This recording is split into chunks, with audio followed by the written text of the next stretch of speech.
All right. So do you need this? Hi, Ariane.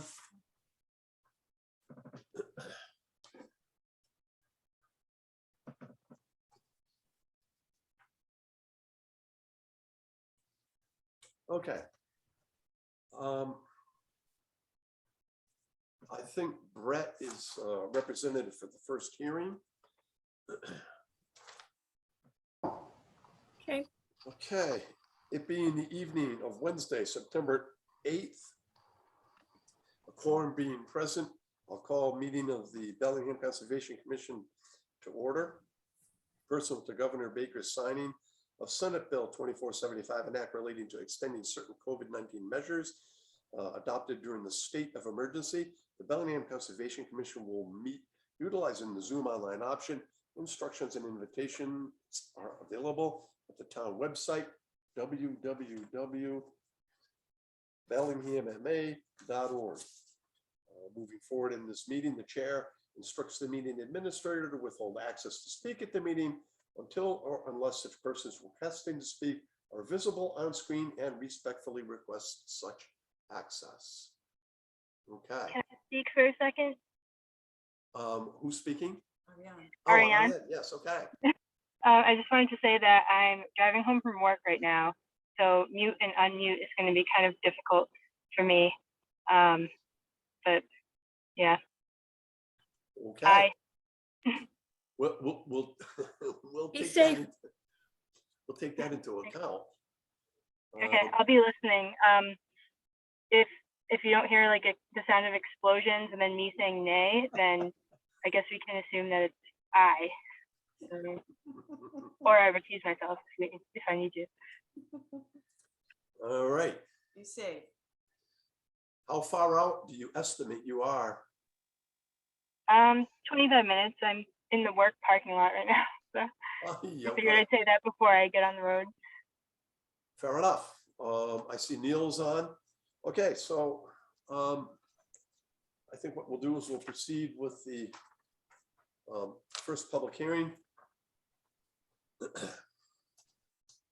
The Bellingham Conservation Commission will hold public hearings in accordance with the Mass Wetlands Protection Act to roll out Chapter 131, Section 40, Bellingham Wetlands Protection Bylaw, on the notice of intent for earthwork, landscaping, and stormwater management facilities within the 100-foot and 50-foot buffer zone associated with the construction of a multifamily residential development entitled Hartford Village 2, located at Assessors Map 23, Parcel 6, Hickson Street, Bellingham. Drew Govan, Andre Survey and Engineering, Menden Street, Uxbridge, has submitted the filing on behalf of KNS Realty Trust, Stallbrook Road, Milford. The continuations will be held online via the Zoom option on Wednesday, September 8th at 7. Okay. So I'm just going to make a couple of comments here, and then I'll ask our peer reviewer to weigh in to make sure that my interpretation is correct. It appears that the questions have been answered and the engineering is correct. The only caveat being that regular maintenance for the site will be critical. And that's my takeaway from the whole situation. Frank, is that pretty much what you? And laconically, I'm going to say yes and be quiet. Okay, so BSC's peer review letter was distributed, and I think, does the commission have any other questions? You want to go over anything? I mean, we can go over. We can go over BSC's letter if you'd like. I know that the commission has been in receipt of this, but if we do the cliff notes. Oh, Mike, he's taking your job. If we look at the detailed comments, comment number 1, the TSS removal calculations are accurate, and there's no further comment.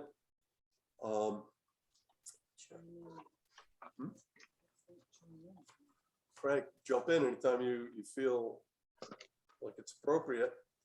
We're doing fine. Okay. We go to question 2. The detailed hydrological calculations for the basins demonstrate compliance with the stormwater standards. That the as-built basin results in development flows that are reduced. And BSC has no further comment on that. Number 3.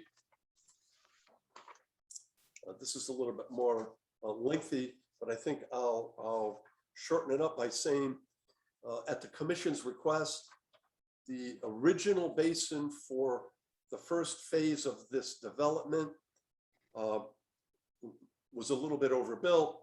And rather than have 2 separate detention structures, 2 holes in the ground, if you will, we asked the design engineers to incorporate the second phase into the first phase, and we granted them a waiver for the 100-year storm. Initially, I don't think that Frank was aware of that. Right. But as a result of the calculations that were provided show that at the 100-year storm, we're only at the top of the emergency spillway, correct? Correct. And if I can add to that, they're assuming there's no infiltration in the basin at all. So there's a little bit of sort of flexibility or conservative estimates in there as well. Sure, because we know for a fact we will get some infiltration because we were out there to witness the soil tests. And even though the soils are a little compact, there's still going to be infiltration. We saw the infiltration tests being done. Mm-hmm. That's a good comment.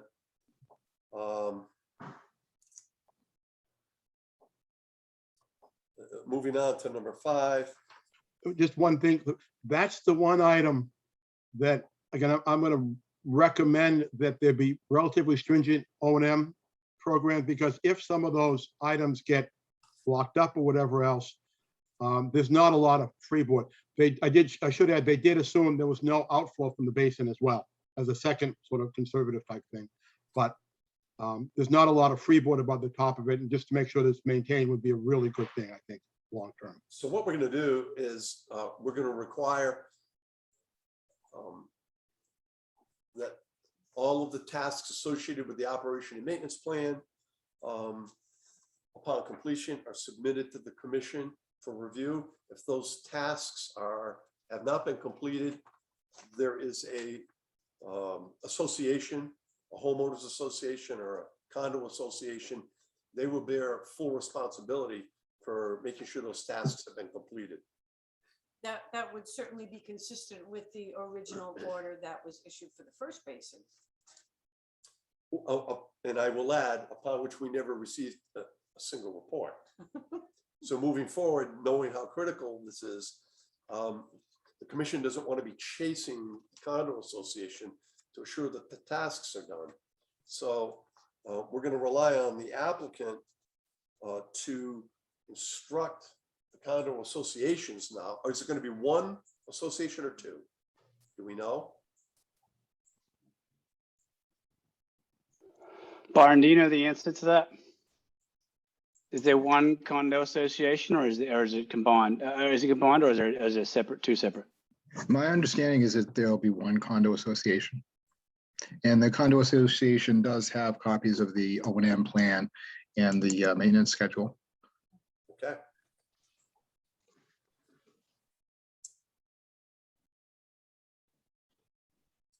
All right, and I think we somewhat addressed in a previous comment that the pre and post discharge rates are good, so we don't have a problem with that. You clarified the meaning of the purpose of the riprap divider in the basin. And again, Frank highlights the fact that no credit for infiltration was taken. And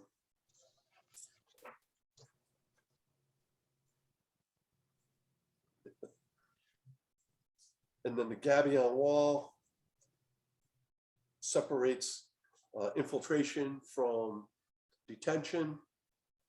Okay. And everybody addressed the purpose of the boulders that are collected on the bottom of the basin. If my understanding is correct, that volume has been allowed for in the calculations, and everyone pretty much agrees that they serve no real function. Probably they just were left in there during construction because it was easier to do that than to remove them, I guess. There's no other logical explanation. But Frank, they, it's accommodated in the calcs, right? Yes. Okay. And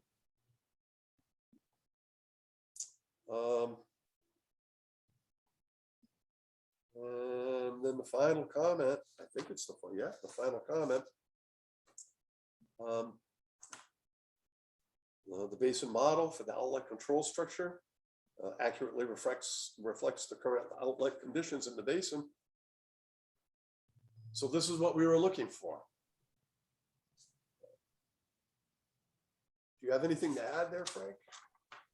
no, again, I think I was overall pleased with the response that we received and clarified all our previous questions. Okay. Anybody on the commission have any questions or comments? No, it all looked good. Okay. That being the case, what I would like to do, Brett, is I know you haven't been before the commission before. In order to protect ourselves, we usually continue the hearing to the next meeting while we prepare an order. Because you wouldn't get it for a couple of weeks anyway. It also gives us a little wiggle room in the event there's a circumstance where we can't prepare the order in time. So what I'll do is I'll entertain a motion, excuse me, to continue the hearing for Hartford Village 2 Hickson Street to the evening of September 22nd at 7:10, at which time we'll be prepared to close and issue the order. Okay. May I add one more closing comment, I guess you could call it? Because I know from last meeting, there were some board members which had some reservations about continuing to grant the waiver that was already given.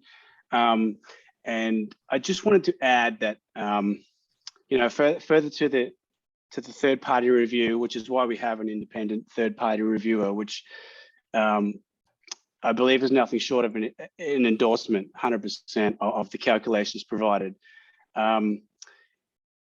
If changes are asked to this basin still as a part of the vote, I just would like to say that, that there's more than just a cost to this than monetary. There would be major disturbance to a fully stabilized basin that is already working out here.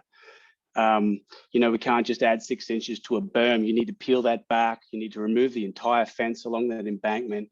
You'd have to backfill and compact, key in the slopes, and then revegetate, and hope that it doesn't see a major event before it stabilizes. Otherwise, you're prolonging the disturbance and damage even longer. All for 6 inches. The residents, you've got residents there that are going to be up in arms. This is a fully established community. They're living with a stormwater basin that already works.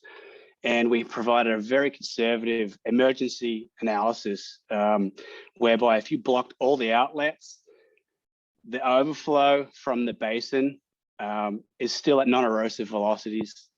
It wouldn't erode the embankment.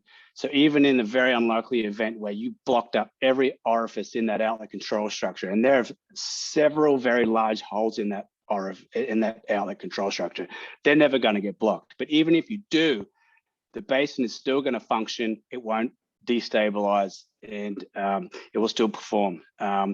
So I just wanted to add that just to reinforce the fact that there's not just a monetary cost here, there's a cost to the community with such a disturbance.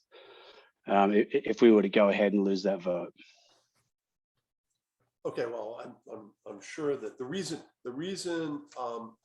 we undertook this exercise, and I'm sure you can understand, is that in our review for the certificate of compliance, we found that the basin was substantially different than what was permitted. No one had come to the commission for an amendment to determine exactly what we have discovered. But that being the case, the only avenue we had was to conduct a review of what was constructed. And that review is concluded and found, as you said, that it's functioning in accordance with the performance standards, with that one minor exception that we've already granted. So we understand. Thank you. Again, I wasn't going to say anything, Mr. Chairman, but now that the door's been open, you know, if what had been originally permitted had been built, we wouldn't be here. that's true. That is correct. But Understood. Any changes that were made along the way should have been resubmitted through the process. You are 100% correct on that. okay, so again, I'll go back and I will entertain a motion to continue the hearing to the evening of September 22nd at 7:10, at which time we'll have an order prepared so that we may close the hearing and issue the order of conditions. So moved. Michael,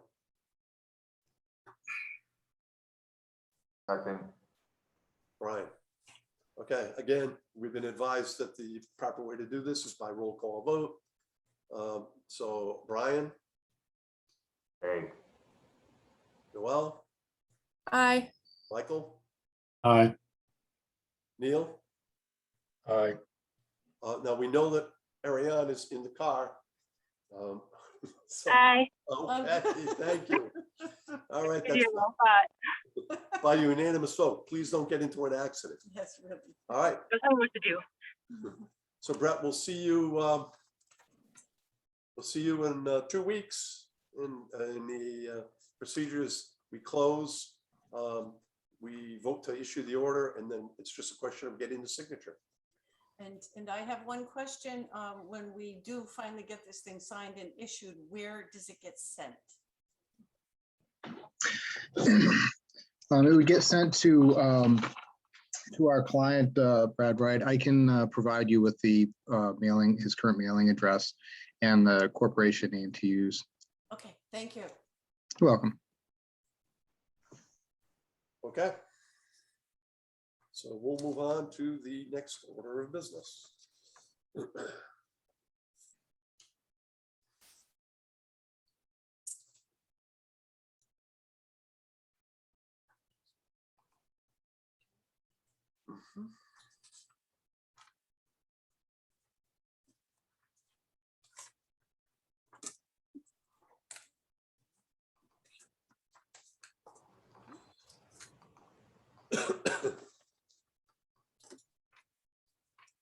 Bellingham Conservation Commission will hold continuations of public hearings in accordance with the Mass Wetlands Protection Act, General Law, Chapter 131, Section 40, and the Bellingham Wetlands Protection Bylaw on the notice of intent for the proposal to construct a parking lot, site grading and stormwater management system within the 100-foot buffer zone to bordering vegetated wetlands associated with the construction of 110 townhouse dwellings in 36 buildings for the proposed residential subdivision entitled Bungay Brook Estates, located at Assessor's Map 93, Parcel 22, 30 Locust Street, Bellingham. James Almonte, Land Design Collaborative, Westboro, Mass. has submitted the filing on behalf of Seasons Vineyard Casa, Elite Home Builders, Westboro, Mass. The continuation will be held online with the Zoom option on Wednesday, September 8th at 7:25 p.m. Okay.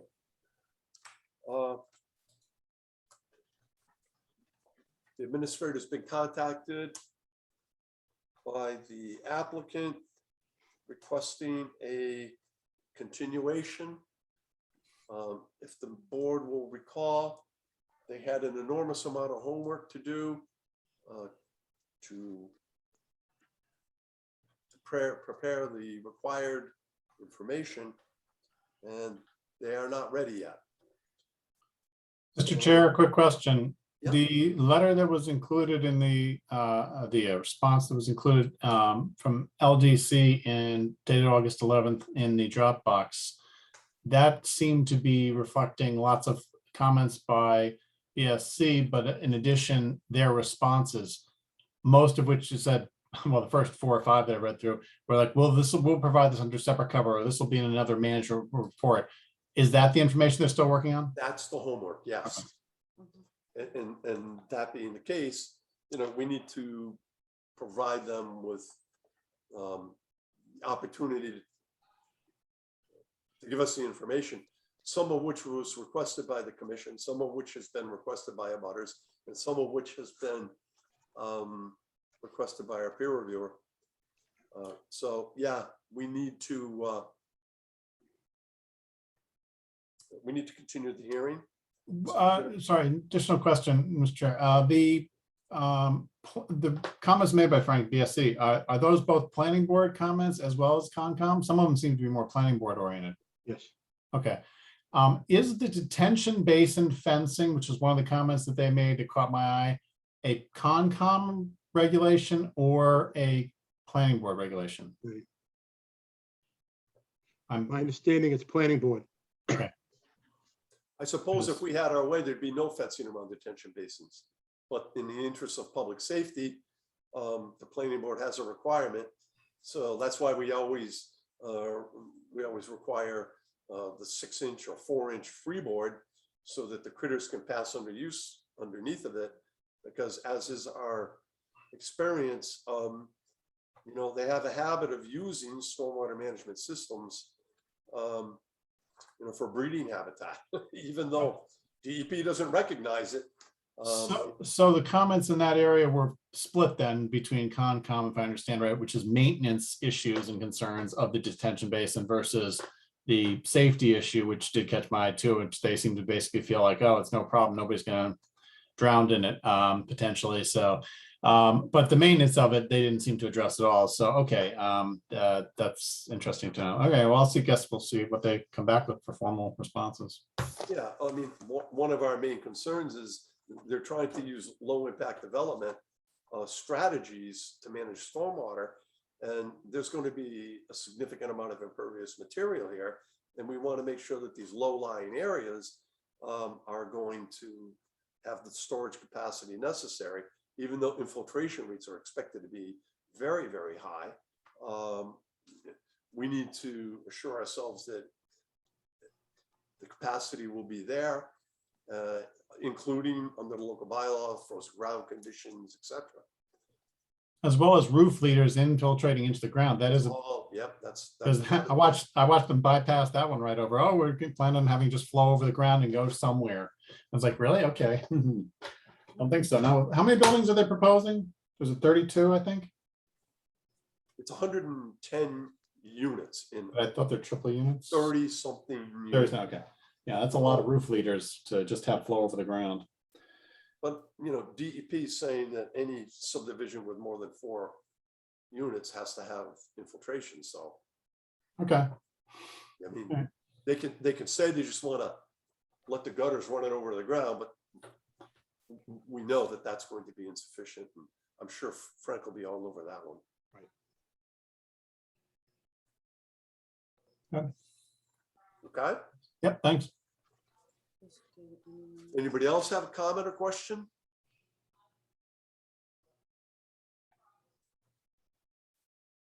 Okay.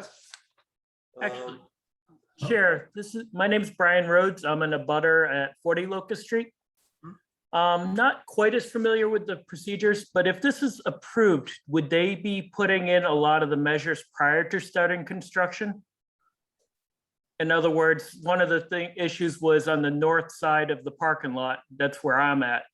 I was, through planning board, I was requesting some kind of privacy, but also from conservation, On the other side is my pond, where that's the wetlands. And that's where I know it was talked about doing like an evergreen fencing, which makes sense because then it's dual purpose for them.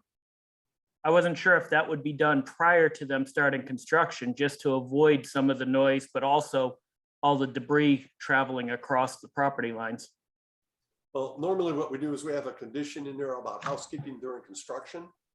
So that kind of situation, housekeeping is addressed on a daily basis. But what we usually do is anything that has to do with replication, enhancement, those kinds of things are normally done before, once the roadways are roughed out and access is stable, then we try to get that done prior to the construction of buildings.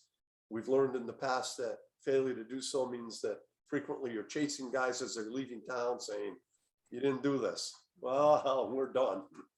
Yeah, that's what I was curious, because I mean, if it's the parking lot's already roughed out, so they could easily access it to put in the privacy and a noise buffer prior to them even grading all the roads and going through. So yeah, we'll look at see what other areas we may require for buffer zone enhancement, disturbance to the 25 to 50 foot limited disturbance zone. We look for mitigation for that, and they'll be bundled into one package of mitigation. All right, thank you for the information. I appreciate it. No problem. Okay. I will entertain a motion to continue the hearing for 30 Locust Street to the evening of October 13th at 7 o'clock. So moved. Neil, Second. Noel. Okay. Michael.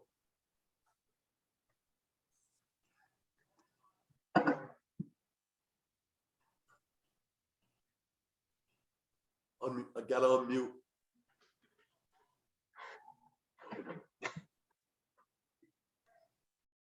Gotta unmute. I'm sorry, the computer's hung up. Yeah, sorry. That was a lengthy eye. Okay. I need a new computer. Brian. Neil. Aye. Noel. I Aye, think I sorry. read your lips. I won't be able to do it though with Ariane if she's still listening. I'm listening, Okay. and I just pulled into my parking lot. Awesome. So Yep. I take it that's an aye. Yep. Okay. Also, I was doing nothing illegal, by the way. My car integrates with it through Bluetooth. Very nice. So you're legal. Yep. All right. That's by unanimous vote.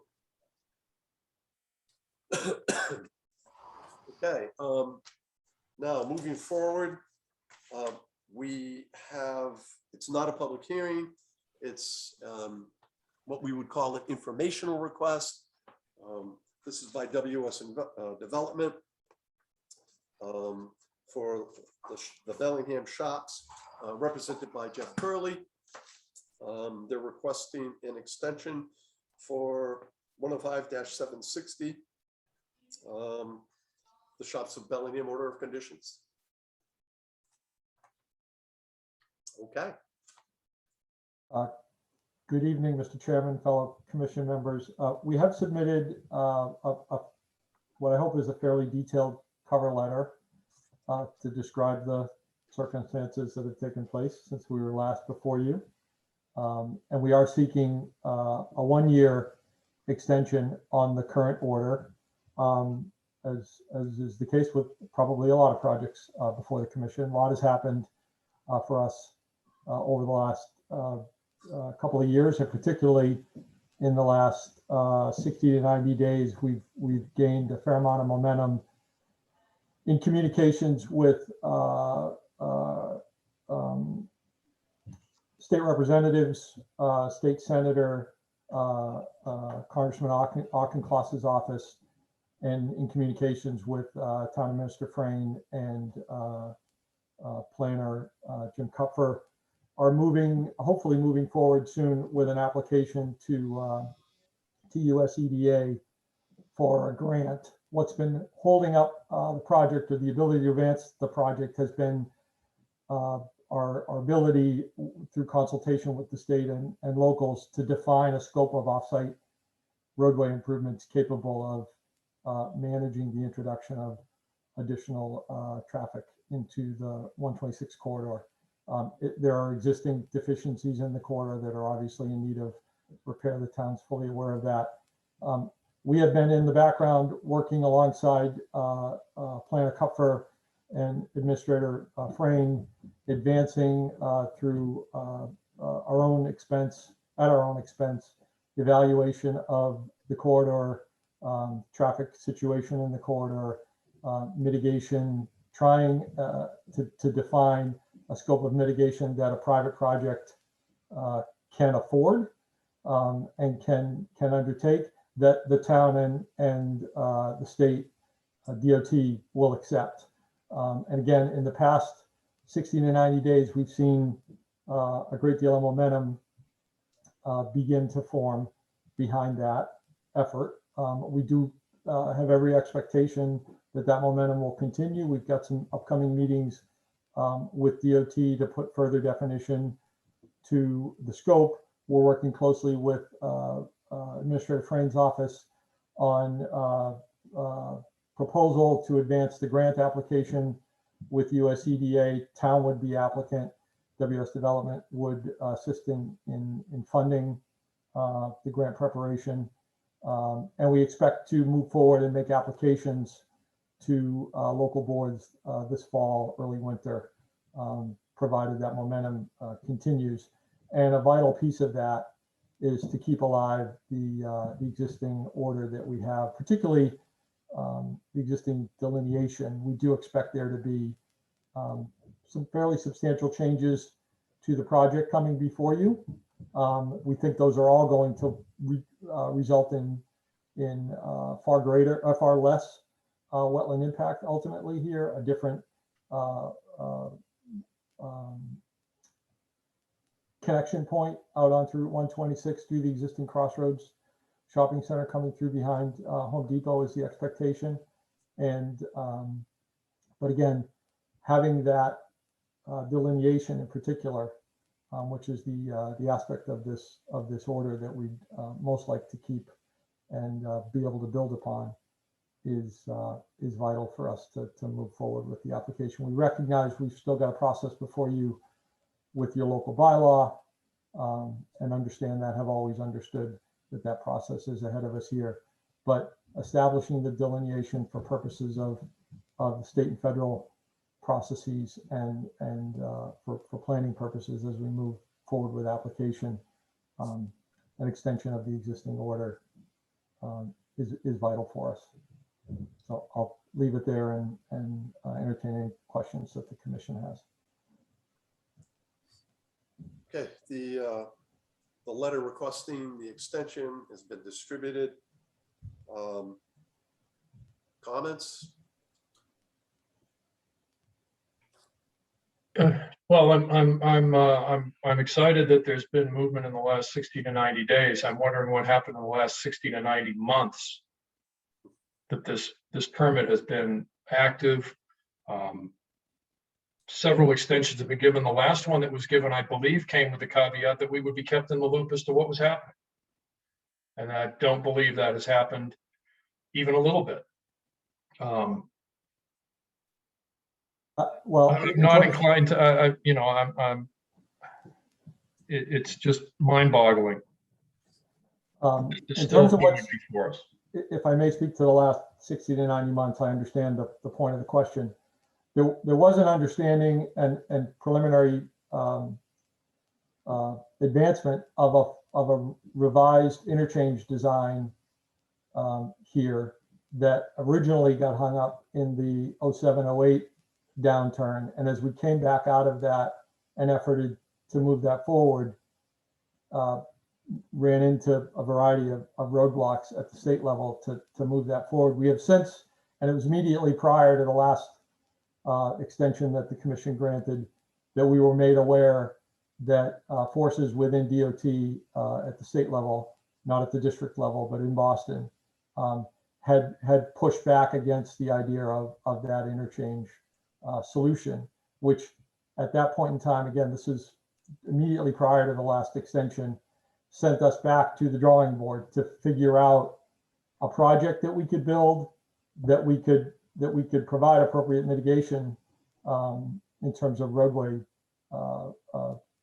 work, and that was where we were. I do recognize that we did indicate to the commission that we would come back and advance. I think I'm guilty of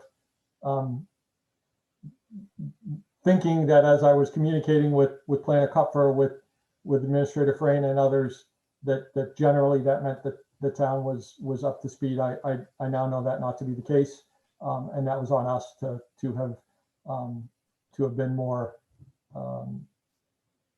focused on getting back in front of the commission to give you an update. And then we all sort of ran into COVID-19 in early 2020, and we're excited about the momentum from the last several months. That's all been as we emerge from the pandemic, hopefully, and we continue to trend upwards with that. But I recognize that there's been a lot that's happened, a lot of changes that have come about, but we do see a little bit of light at the end of the tunnel here, and hope to be able to advance a process this fall. But again, it's vital for us not to take a step backwards, particularly in the context of the federal and state processes. We recognize the local bylaws before us, and we've got a substantially clean slate to advance that process, and realize that. But we just don't want to leave all this work and all this time and all the effort that's been put in to get to this point, and would like to build upon the existing approval if that's something the commission can see. I'll just comment on the comment that the vice chairman made.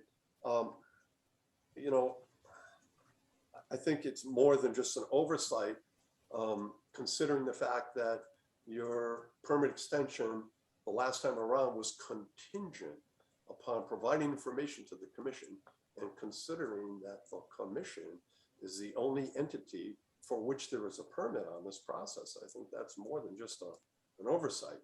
But I am also going to comment that the order of conditions as issued is for the access roadway off of North Main Street and the construction of the shops. Period. That's it. It has nothing to do with the interchange, or nothing to do with the access through the Home Depot site. And in fact, when the commission was on the site with your legal team, we were told that access was not viable, and that we had no right to even suggest it as an alternative. So looking at it from a strictly legal standpoint, what we see here is a project with an access roadway from North Main Street for a brick and mortar shopping center for which zero work has been done. Now, we understand the importance of a placeholder for your wetland delineation, but you said something that I'm going to get to in just a second. But from a scientific standpoint, the ANRAD for the wetlands on the shop site was filed in 2005, 16 years ago. From a scientific standpoint, the wetlands have changed. Maybe expanded, maybe contracted. You're saying that the project itself is going to be substantially changed, and that there will be significantly less wetland impacts.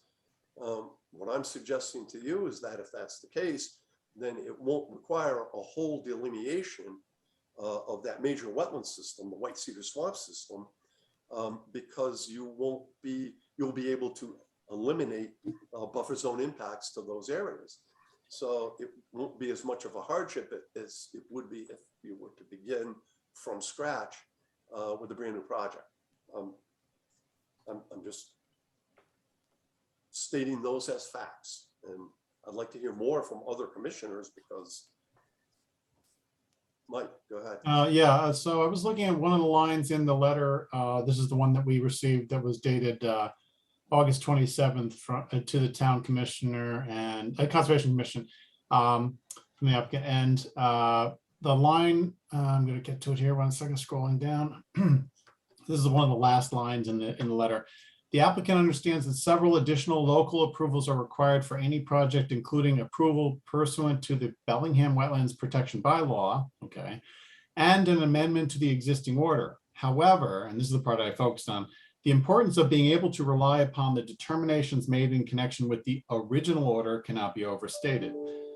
Am I to understand that basically the applicant's saying we want to go with everything that was in the old order of conditions that was being worked on however many years ago that was now, even though we are, as you just stated, and I believe the applicant was stating, there are going to be substantial changes in the design and perhaps the locations of things and so forth. So if they're basically saying we want to go with all the old readings and and findings and determinations have been made for a project that's not like the project that's going to be proposed going forward, I would just say, why would I want to do that? I understand that it's important to them, but it doesn't mean that it's correct to do so.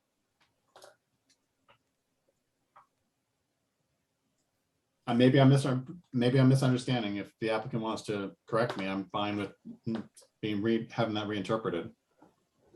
I think the statement was intended to apply that there had been a lot of work done and determinations made and an order issued, delineations made, and our hope was to maintain those, adjust as appropriate. We certainly will be subject to that with respect to the local bylaw as we make an application under it. But more so for the 401, 404 processes and under the Massachusetts Wetlands Protection Act, the delineation and the determinations made along with the original application have value for us and have value for a project moving forward here. And we're just hoping to, again, in concert with local planning staff to maintain some of that momentum as we move into the new permit process.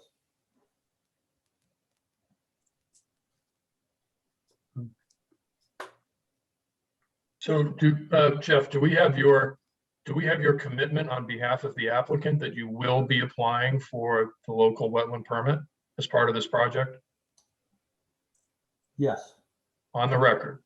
Was there a suggestion that we? No, I'm just, I don't want to see this sort of morph into some sort of a town project that gets the local bylaw derailed.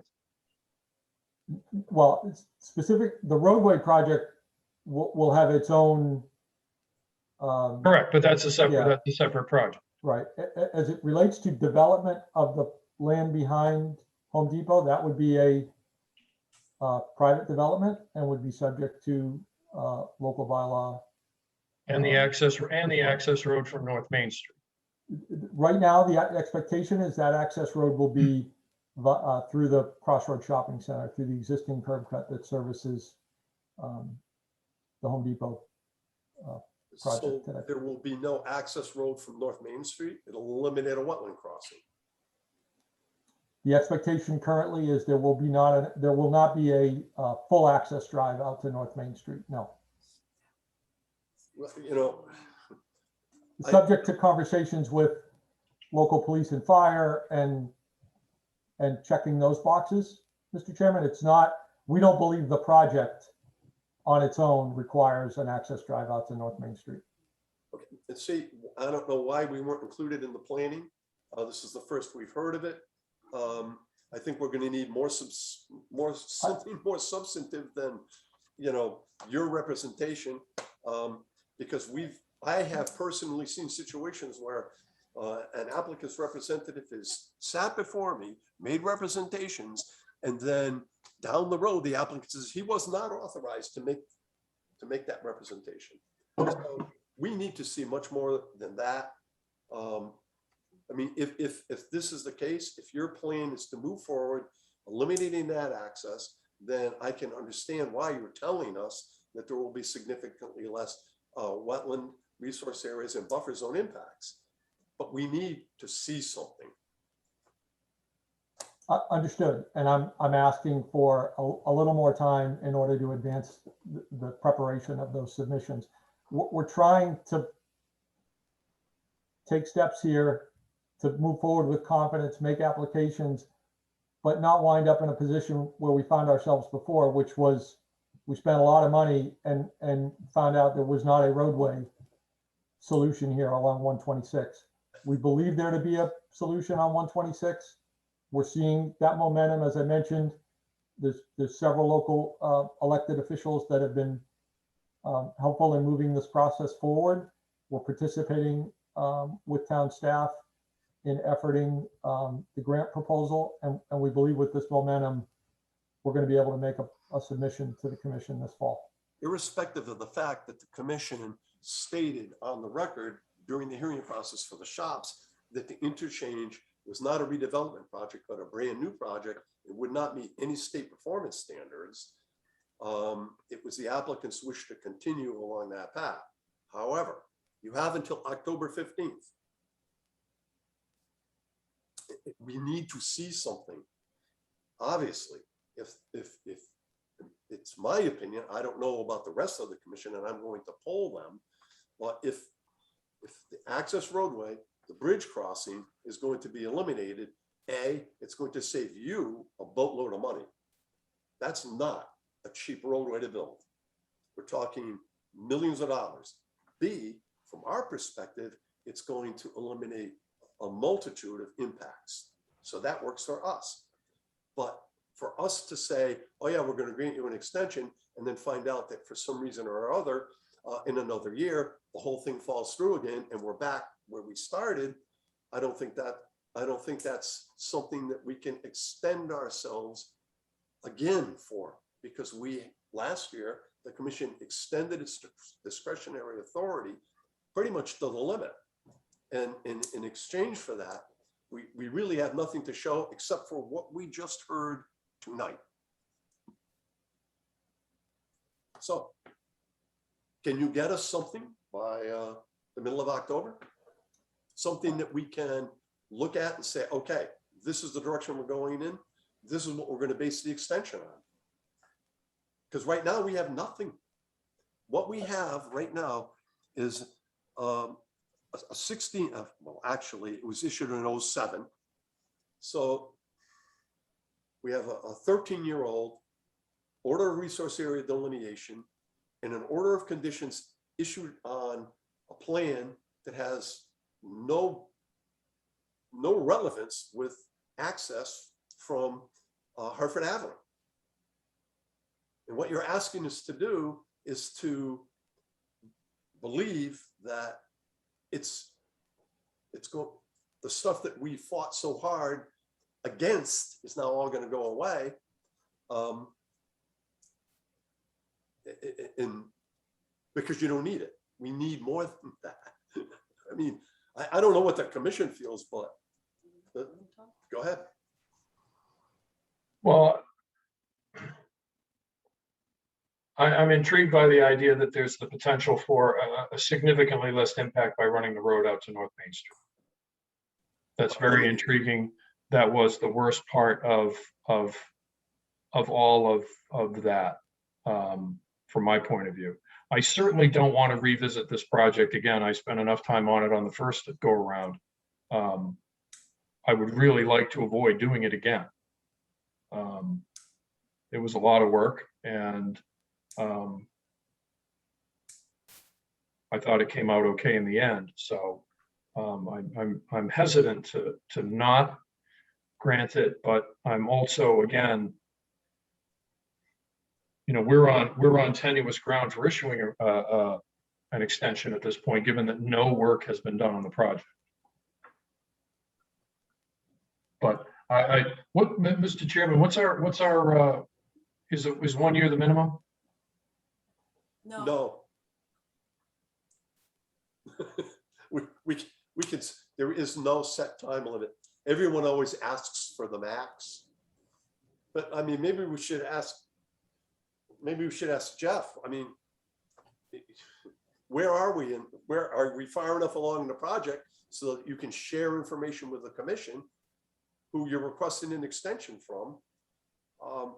Or do we just say, hey, look, if you're going to eliminate the North Main Street bypass road, then what we're looking at here is an entirely new project, because your access is going to be coming in from behind Home Depot.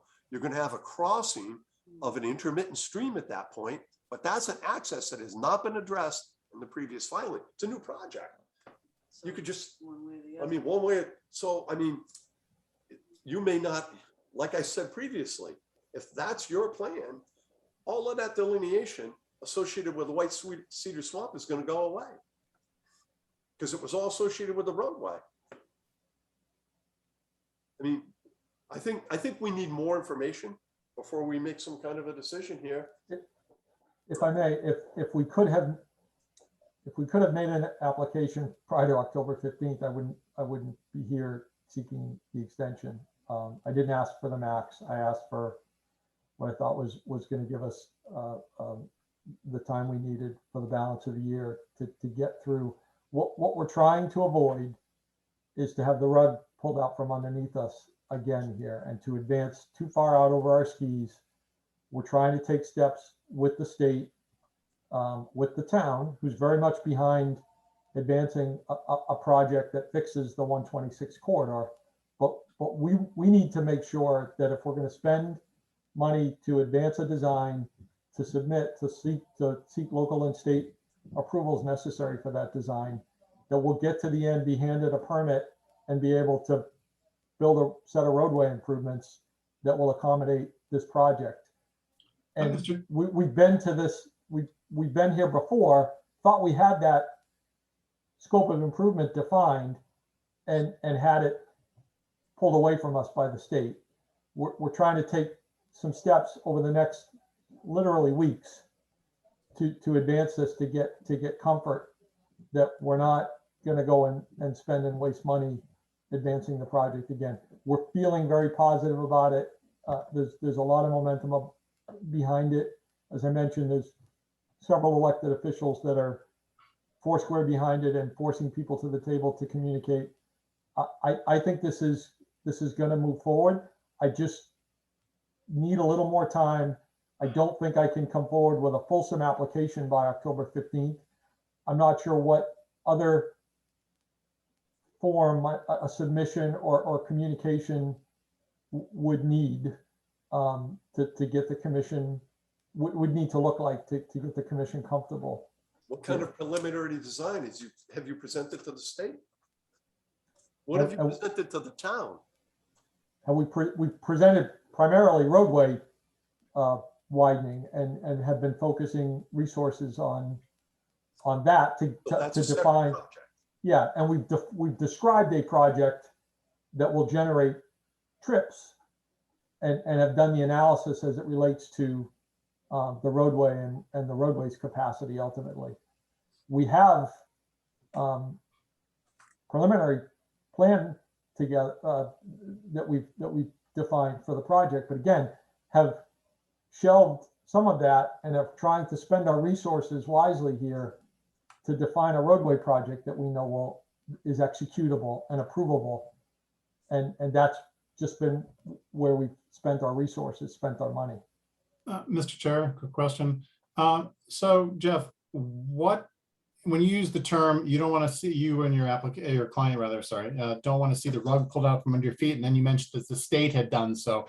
Are you concerned that the Conservation Commission somehow is going to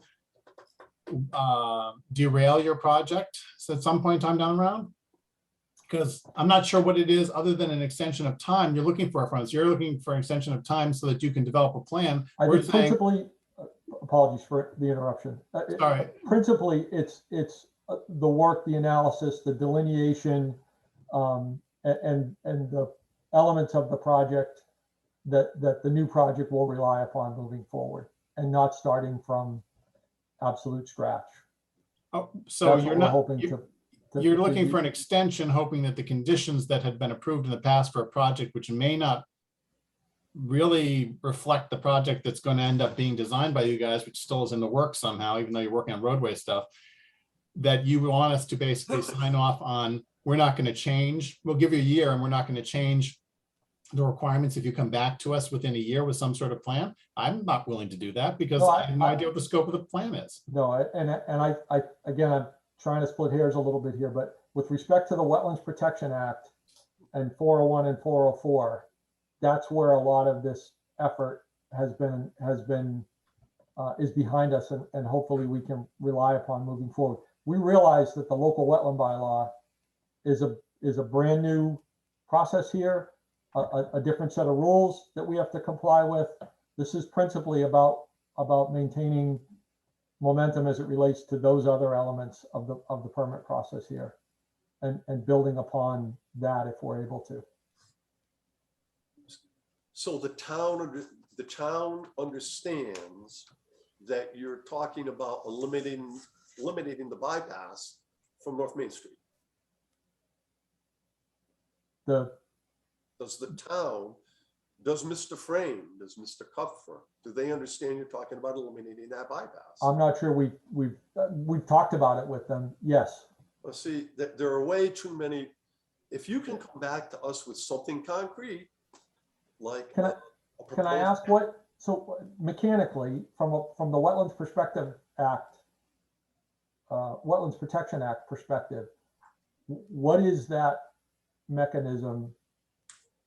Would there be an extension granted pursuant to a new plan? That, if there was a mechanism that was obvious to me here, Mr. Chairman, that's what I would have provided in the letter, and that's what I would have tried to outline here.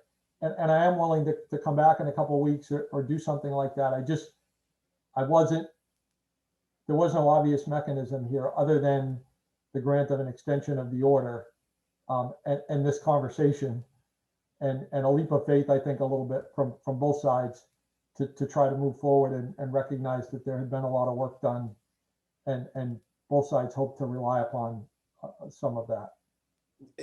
And I think that the thing that maybe you should be looking at is to overcome the presumption that when no work has been performed on a project, an extension may not be granted. And I think that's the whole thing. And the last time around, we did that. And I don't know. No, I'm not here suggesting I'm entitled to anything. I appreciate that. I understand what the. But you also understand that if the project is going to morph, if the North Main Street bypass goes away, you're going to access behind Home Depot, then all those wetland impacts and buffer zone impacts that were associated with that roadway go away. And the plans exist. You have the plans in your possession. It's not starting from scratch. You can have a PWS go out, pick up. Some of the flags may even still be in existence only around where the site itself is, because you're eliminating all the roadway stuff, which was significant. Mr. Chairman, if I may, if the project changes significantly, there may be amendments and or refiling required anyway, correct? You know, amendments are for minor changes. Correct. So this may require a refile at some point anyway. They have to refile, they have to file under the wetland bylaw. And if I were a betting man, I don't know that anything's going to happen in the next year based on the track record of the project to this date. Just based on the facts on the ground.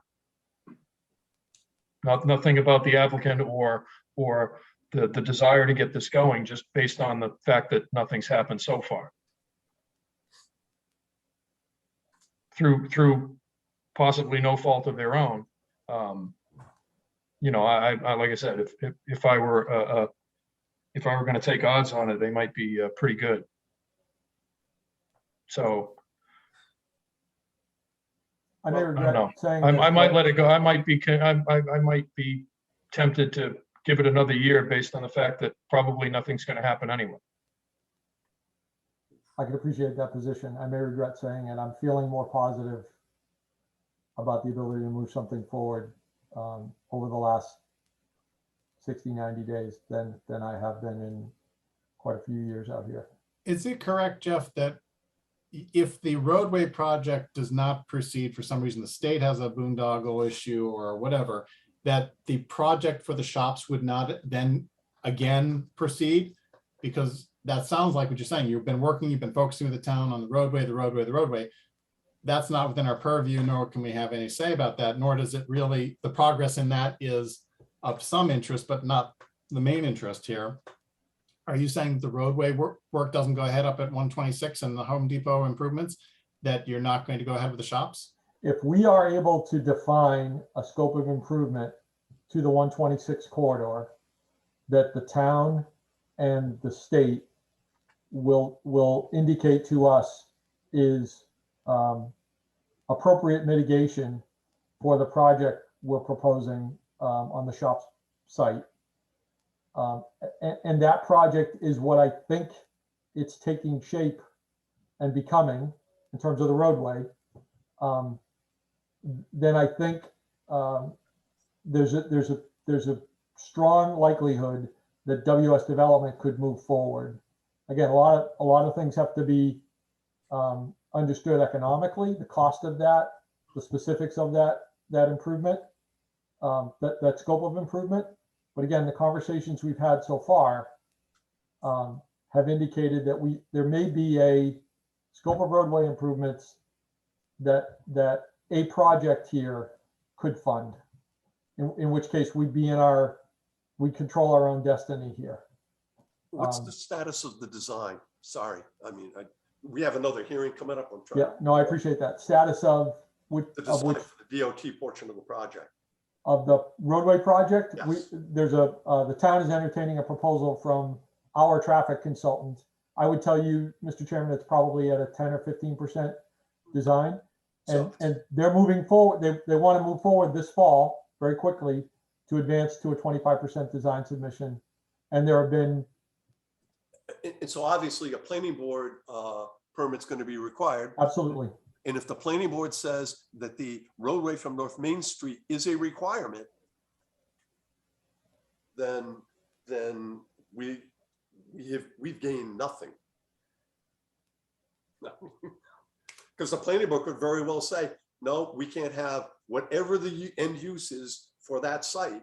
We can't have just one access, irrespective of the fact that it's going to be very close to the highway. They may say, well, no, we need that roadway. And then we'll hear all about, oh, it's part of the master plan and all of that. And, like. Can we get a commitment from Mr. Frame that this will not morph into a town project? That would be up to Jeff if I don't know what we need to grant this. But right now we need something more than what we have, because no work has been done on this project. All the work has been done off-site. All of the planning has been done off-site. And it's, yeah. The No, I performance appreciate that. standards are clear about granting extensions. No work has been performed. That's where I appreciate that. That's where the questions have been. That's where the need to define a scope of work has been. And it's been working with the town and the state to define that. That's been the primary focus. Recognizing that we still had a local process before us with the commission, but that we had an order in hand. I realize it doesn't live forever, but we had an order in hand. There'd been a lot of work done to support issuance of that order. There have been several extensions granted, and we were moving this process along as quickly as we could. COVID-19 did not do us any favors over the last year and a half as well. We were, I think, would have been further along at this point, but for that. But I'm sure that's. But again, no work that's regulated by this permit has occurred, none whatsoever. So I mean, we're gonna have to move on because we're getting later and later. We have a multitude of hearings again tonight.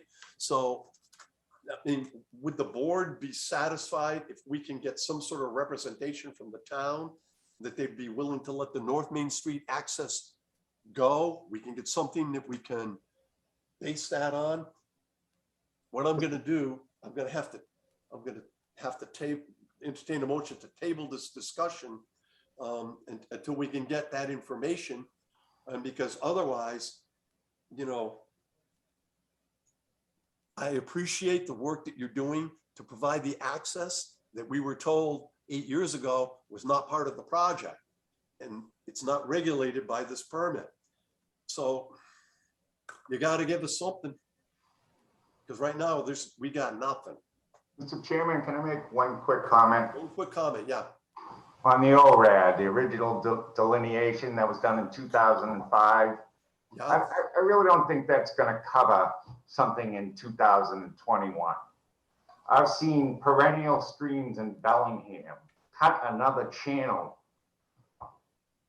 you know, through the woods that wasn't there before. So these wetlands could have changed considerably in 13 years. A vernal pool that wasn't a vernal pool before could now be a vernal pool. I mean, I agree with that. I mean, we talked about that earlier, you know, scientifically, the change. But what I'm thinking here is if indeed all of this new work that's going on is going to be the only source of access, and we can get representations that this is the case, that might be enough information for us to consider this, you know, extending our discretionary authority again. But without What if the that, town, what if the town says no, though? We're setting this up that we'll accept and give a year extension, if I'm understanding your suggestion, Cliff, that if the town will say, yeah, you can do away without the North Street extension in past Jefferson, or whatever they're called now, apartments. And if they say no, or we can't commit to that now, we're still not far enough along in the process to feel comfortable saying, yeah, we can waive that, then where are we left? We have Jeff coming back to us saying, what do you want now? Or I just want to know if that's the case, I'm okay with that. If they come back to us, if we don't get the town commitment, and we'll continue the discussion and see if we want to extend. In the meantime, I think asking for at least preliminary design plans for how you would propose coming in and out of the site, the scope of the site, general stuff, not specifics. We're not looking for engineering plans, I think, but some sense that you really have something other than the roadway work, which we don't have any say over, to show us. I mean, otherwise, Mike, what'll happen is if the extension's not granted and they're proposing the access, as I said before, behind Home Depot, then a multitude of wetland resource areas don't have to be re-identified, right, because they will not be impacted. So that's going to minimize the amount of expense on the to the project. Plus the savings for the construction of the bypass road and that bridge will be extraordinary. So, I mean, we need to make a decision. Do we, you know? I move that we table the discussion. I mean, because the alternative is, you know, right now we just tell them, no, we're not going to extend it. And when you're ready to submit the new proposal, submit it. I like that idea. I move we table it and go to the town and get their representation, their representation that this will not morph into a town project. But if the planning board makes it a permit requirement, what do we do? I think that could. Well, they've only got a year. And you do have your own, You think they'll get a decision out of the planning board in a year? you do have your own wetland bylaw that's applicable here to anything like that. So I recognize I'd be between two boards here. It'd be incumbent on me to define a project and to get the planning board comfortable that this roadway wasn't needed. I know. Well, Well, there's a motion on the table at this point. Okay. I'll Neil, second it. You're making a motion to Yes, table it? correct. And I think we need to clarify what else besides tabling, Neil. Are we proceeding to talk to the town planning board or the selectmen, or is the applicant? I want to be clear on what I exactly, intend to. but we're not tabling indefinitely. We're tabling until the next meeting. How does the tabling process go? We don't do that very often. Let's table it till the next meeting.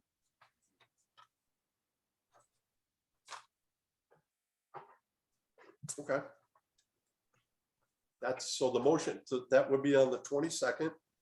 And because it's not a public hearing, the administrator could advise what time. That's if the motion carries. So we got a motion to table pending information until the evening of September 22nd. I second. Further discussion? All in favor, Neil, Aye. Mike, Aye. Ariane, Aye. Noel, Aye. Brian? Aye. Okay. Short time frame, Jeff, but here's the Thank you. deal. I appreciate the time and the discussion. Stay safe, all. Yeah, you too. Aye.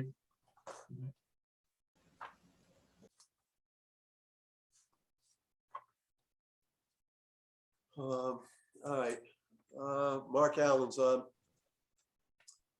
Okay, I recuse myself. thank you.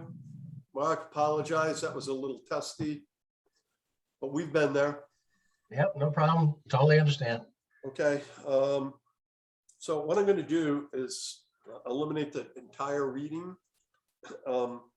So we're gonna open up the hearing for the 6 North Main Street, Mill Street, Common Street, construction of a new access roadway, improvements to existing roadways, construction of stormwater management facilities, utility improvements, including the pump station.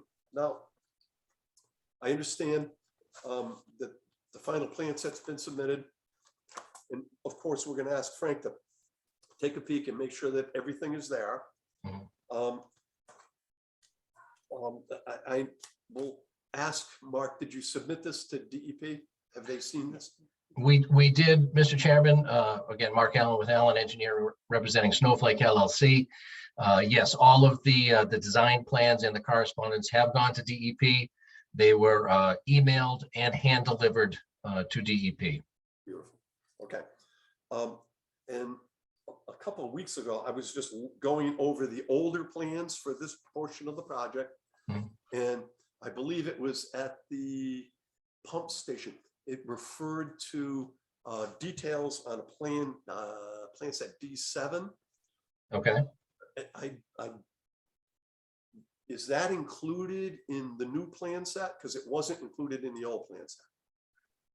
D7 definitely exists by all means. I think, you know what, it might be in the Red Mill section. Okay. Would you? I'm going to open it up now just so I can view it to see what that sheet entails. Yes, so those two, it's basically a detail of the sewer pump station at 1 inch equals 10 feet, just to show you the different components of the sewer pump station.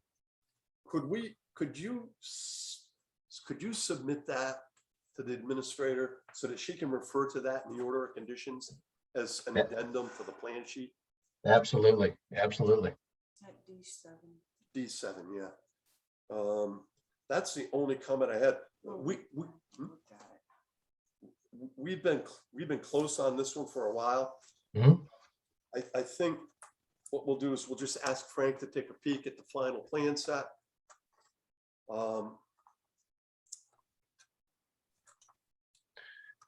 Yeah, so we as I say, we emailed all the plans of the correspondence to the relative parties.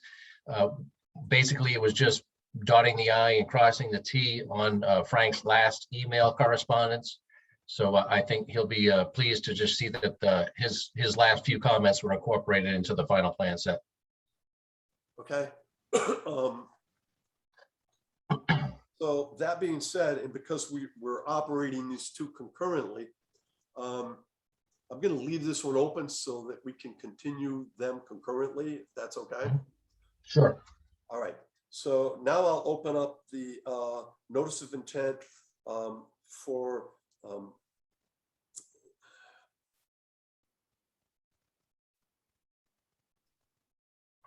the Red Mill on the Red Charles. Mill, thank you. Yeah, my agenda is just cluttered. Yes, the Red Mill project, roadways, utilities, stormwater management for residential subdivision, Red Mill on the Charles. Okay, again, I think the same things apply. Frank's going to be taking a peek at the final revised plan set. There's a couple of notes that I had made. We asked you, Mark, to get a hold of Jeff and give us an idea what the replication of bond amount might be. Could you follow up on that for us? Absolutely. So the bond amount for the replication areas themselves. Yeah, the replication and the buffer zone enhancement protocol and riverfront area, all of the supplemental mitigation plantings. Sure. So just to follow on that, Mr. Chairman, we did add one sheet, just so Frank knows, and it was kind of outlined in our letter. We added one sheet R-3 at that request where we outlined the 6 different specific areas of mitigation. And we took Jeff Derigio's narrative and put the plant and the species and the quantities to those areas. So both the riverfront areas have been specified with detailed planting plans, as well as the buffer zone enhancement areas. The only part of the plan that I had an opportunity to look at was the plan, that part of the plan that the administrator put in front of me and said, look at this. So we did see it. I know Matt is on. Matt, have you, I know it's all early, it's all brand new. I think that this is a big improvement. Anything to comment on? I know it's not, you haven't had a lot of chance to look at it. No, in fact, they just got They just got it. Okay. Yeah, I'm afraid I didn't have a chance to review. It's quite all right. That's fine. But that's the thing that we'd be looking for a dollar amount on, Mark. Absolutely. And then the other one was the stormwater annuity. That's something that we put in our permit. The planning board puts in their permit. Have you talked with Jim Kupfer on that amount? Was that? We have planned discussions tomorrow night at the planning board. He has issued us draft conditions of approval for both the special permit and the definitive subdivision. Mm-hmm. So that will be likely a topic of discussion for tomorrow night. So just to follow up on that, we did get a letter from the DPW director suggesting an amount, an annual amount for maintenance of the stormwater management system. I think Jim has that. Mark, have you Okay. seen? Have you seen? I have not seen that. I've seen them in the past for other projects, but I have not seen it for this project. Okay, he's estimating $1 million. That's it? And small unmarked bills, right? It's called the Frank Slush Fund.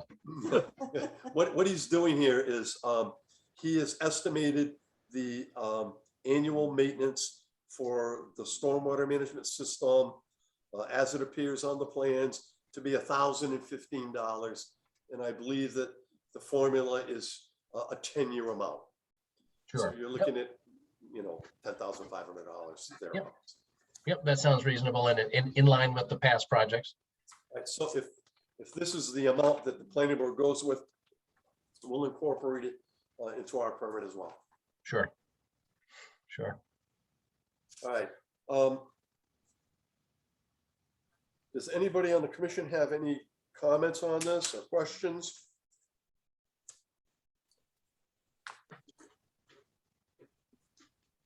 Okay.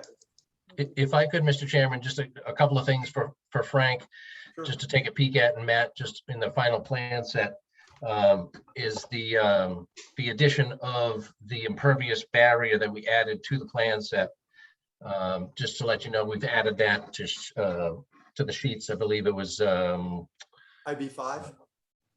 Correct, IV5, yes, yep. So we extended the vertical barrier, impermeable barrier, so as to prevent any sort of infiltration to get closer to those house lots. Okay, that sounds good.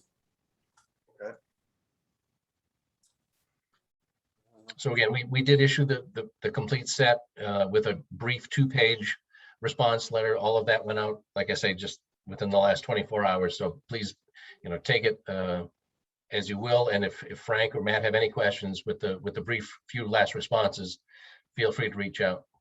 Okay. I did read your letter. I haven't had a chance to look at the plans, but I read the letter. Okay. Would you like a physical hard copy of the 62 sheets, or is the PDF sufficient? I'm feeling that I want to save some trees, so I can certainly look at them online at this point in time and look at the changes. So thank you, though. Absolutely. So I think that Mark is now aware of our normal procedures here. We continue while we start to work on developing the order of conditions. What I'd like to suggest is that we continue to October 13th. We'll begin developing the order of conditions while we await the final replication. I'm calling it a replication amount, bond amount, but all the things on the R sheet.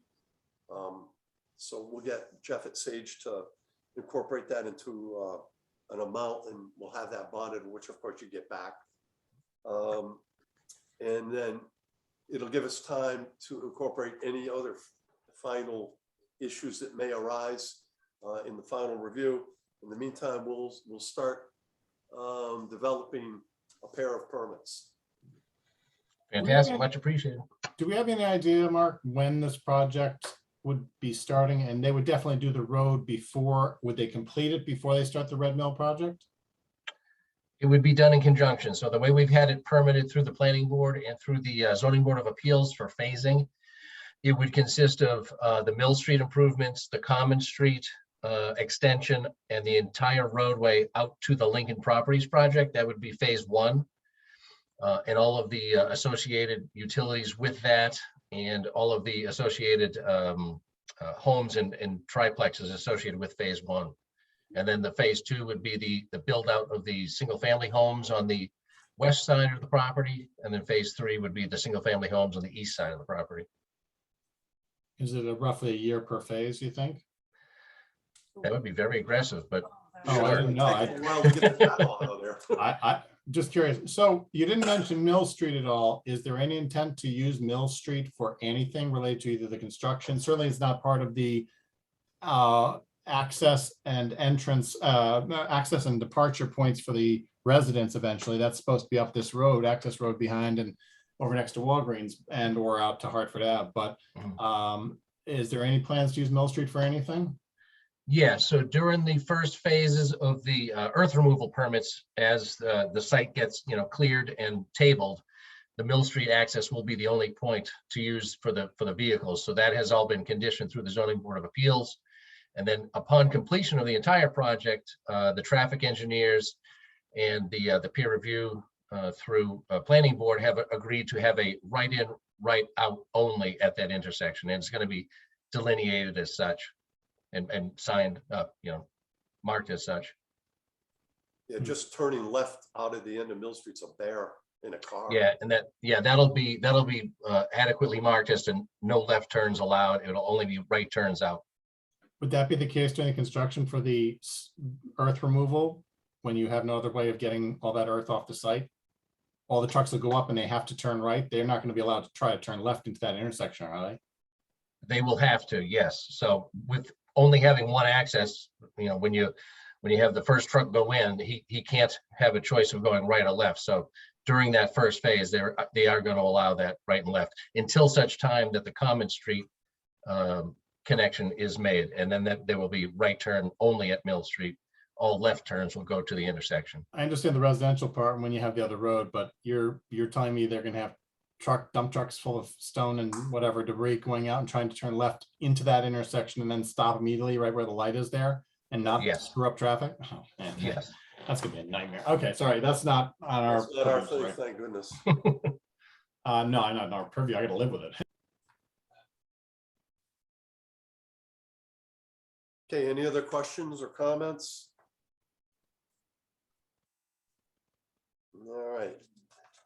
That being the case, I will entertain a motion to continue the two hearings.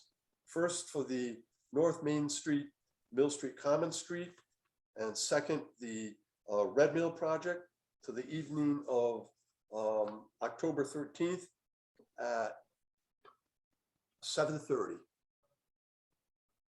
So moved. A second. Okay, sorry, that's Neil and Noel. Mike, Aye.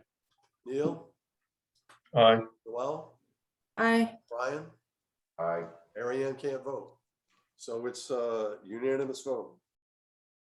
Great. Thank you very much. All right, thank you. Okay.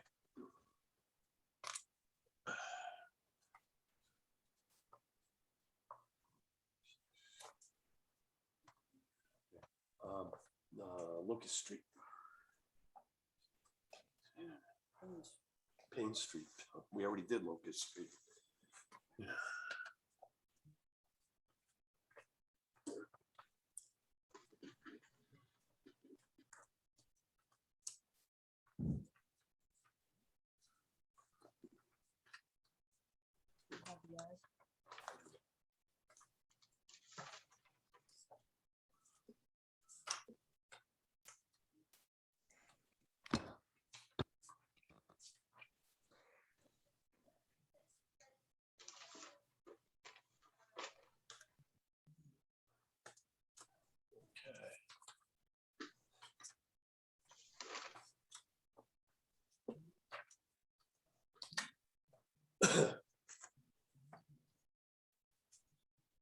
Bellingham Conservation Commission will hold continuations of public hearings in accordance with the Mass Wetlands Protection Act, General Law, Chapter 131, Section 40, and the Bellingham Wetlands Protection Bylaw on the abbreviated notice of resource area delineation to confirm the delineation of bordering vegetated wetland, intermittent stream, and perennial stream with associated bank and bank to a pond on a 120-acre site located at Assessor's Map 95, parcels 37, Payne Street, Bellingham. Eric Diaz, Strong Point Solutions, Bridgewater, Mass, West Bridgewater, Mass, has submitted the filing on behalf of Ron Bonvy, Active Adult LLC, Southport Drive, Mashpee. The continuations will be held via the online Zoom option on Wednesday, September 8th at 8:25. Okay, Good evening, Mr. Chairman and members of the commission. Mr. Diaz. So in accordance with representations made at the last hearing, the order has been, the old order of resource area delineation has been prepared and distributed to members. We've received no written comment. Revised plans too. And the revised plans. We did ask for a revision for some language to correct a minor error in the previous ORAD. So what I'll do is at this time, Matt Burns here, nothing to add? Okay. No, sir. In that case, I'll entertain a motion to issue and sign the prepared order of resource area delineation and close the hearing. So moved. Brian, Second. Neil. This is unwieldy. Michael, Yeah, aye. Neil, Aye. Noel, Aye. Brian, Aye. Ariane, you can vote on this one. Aye. Okay.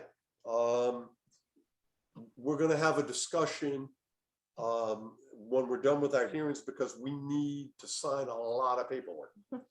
So we need to get this done. Eric, the order of conditions goes to Me, please. You, please. Okay, you got it. Excellent. I didn't mean to step on the administrator's toes. That's usually her question. No worries at all. This way, we'll just make sure it gets recorded properly and taken care of. Exactly. Sure. Okay. So, Eric, you're free to go. Thank Well, thank you all for your time and all your work on this. I certainly appreciate it. Fair enough. Thank you. Thanks, guys. Have a good night. You got Right. it. Yeah, I saw John Cusick. How you doing? Want to get back on the commission? I miss it. It's been a long time. I don't believe that. Lots of fun, No, right? I don't believe, you see how much fun we're having. I hope you're all well. Yeah, well, you look well. That you can only see me from the chin up, I think. Good line. So it's nice to see you all again. Yeah. For those members who don't know, John was with us for what, about a year and a half? Gosh, I don't, Was it so long ago. I don't even remember. I thought it was a bit longer than that, but Yeah, maybe so. Yeah, it was back in the late 80s, right? I don't know about that. It was more recent than that. Yeah, I graduated high school in the late 80s. Oh my. Well, I guess I'm dating myself. Yeah, I want to say it was about 16 years ago, maybe. I don't even know. But it was a while ago, 15 years. All right. Well, I gotta look it up now. I'm curious. I'm sorry. Yeah. I'll look it up now. I'm curious. Usually I remember things like that, but there've been a lot of members over the years. Okay. So the Bellingham Conservation Commission will hold continuations of public hearings in accordance with the Mass Wetlands Protection Act, General Law, Chapter 131, Section 40 of the Bellingham Wetlands Protection Bylaw under abbreviated notice of resource area delineation for the confirmation of 4,200 linear feet of delineated bordering vegetated wetlands located at Assessors Map 38, lots 23 and 23-1, 150 and 152 Depot Street, Bellingham. Nicole Hayes, Goddard Consulting, Northborough, Mass. has submitted the filing on behalf of Efren Gerzenberg, New Durham Road, Edison, New Jersey. The continuations will be held via the Zoom online option on Wednesday, September 8th at 8:35. Okay.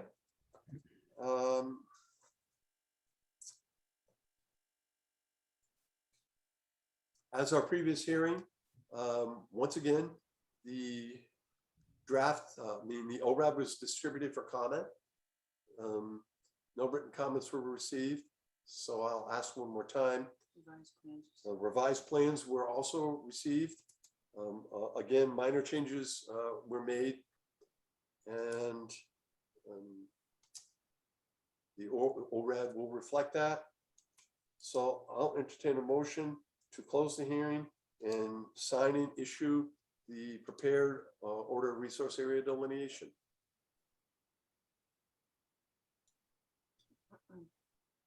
So moved. Michael, I second. Noel, discussion? All in favor? Neil, Aye. Michael, Aye. Noel, Aye. Brian, Aye. Ariane. Aye. By unanimous vote. So the order will go to, I'll let it. No, it's okay. We got it under control. It's gonna go to John. It's gonna go to John Cusick. He's got it covered, Cliff. Okay. Well, I stepped on her toes the last time. I don't want to do that again. Oh, that's not a problem. Okay. I should wear steel-toed shoes. Cliff. That's, we're adding that to another list of the things that must be signed forthwith, so we'll talk about that when the public hearing portion of the meeting's over. John, you're welcome to stay and watch the show, or you're free to go. I will let you continue on, and I'm sure we will see you shortly. Thank you all, and have a good night. Our pleasure. Okay. Bye, guys. Matt, I was just wondering out of curiosity if you'd be interested in seeing the ORAD after it was for the project you worked on. Yeah, that would be great. I appreciate it. We'll send you a copy once we sign it. Thank you. We won't send you this one unless you request it formally because you didn't want. Okay, sounds good. That's public information. You can see it if you want. Okay.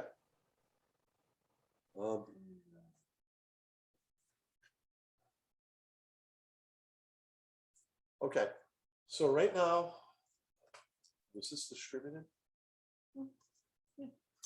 Okay. The applicant has withdrawn the notice of intent for Wesleyan Lane. This is for the single-family dwelling, grading, and swimming pool at the limit of the 50-foot buffer zone to a locally jurisdictional vernal pool. If everyone will recall, at the last hearing, we came into new information that indicated that the easement owned by National Grid was in the process of being extinguished. And if that was the case, we requested the applicant to move their house completely outside the jurisdiction of the local bylaw, and they did it. So there's no jurisdiction anymore. So they withdrew the application. I think that the administrator submitted that that revised plan to everyone.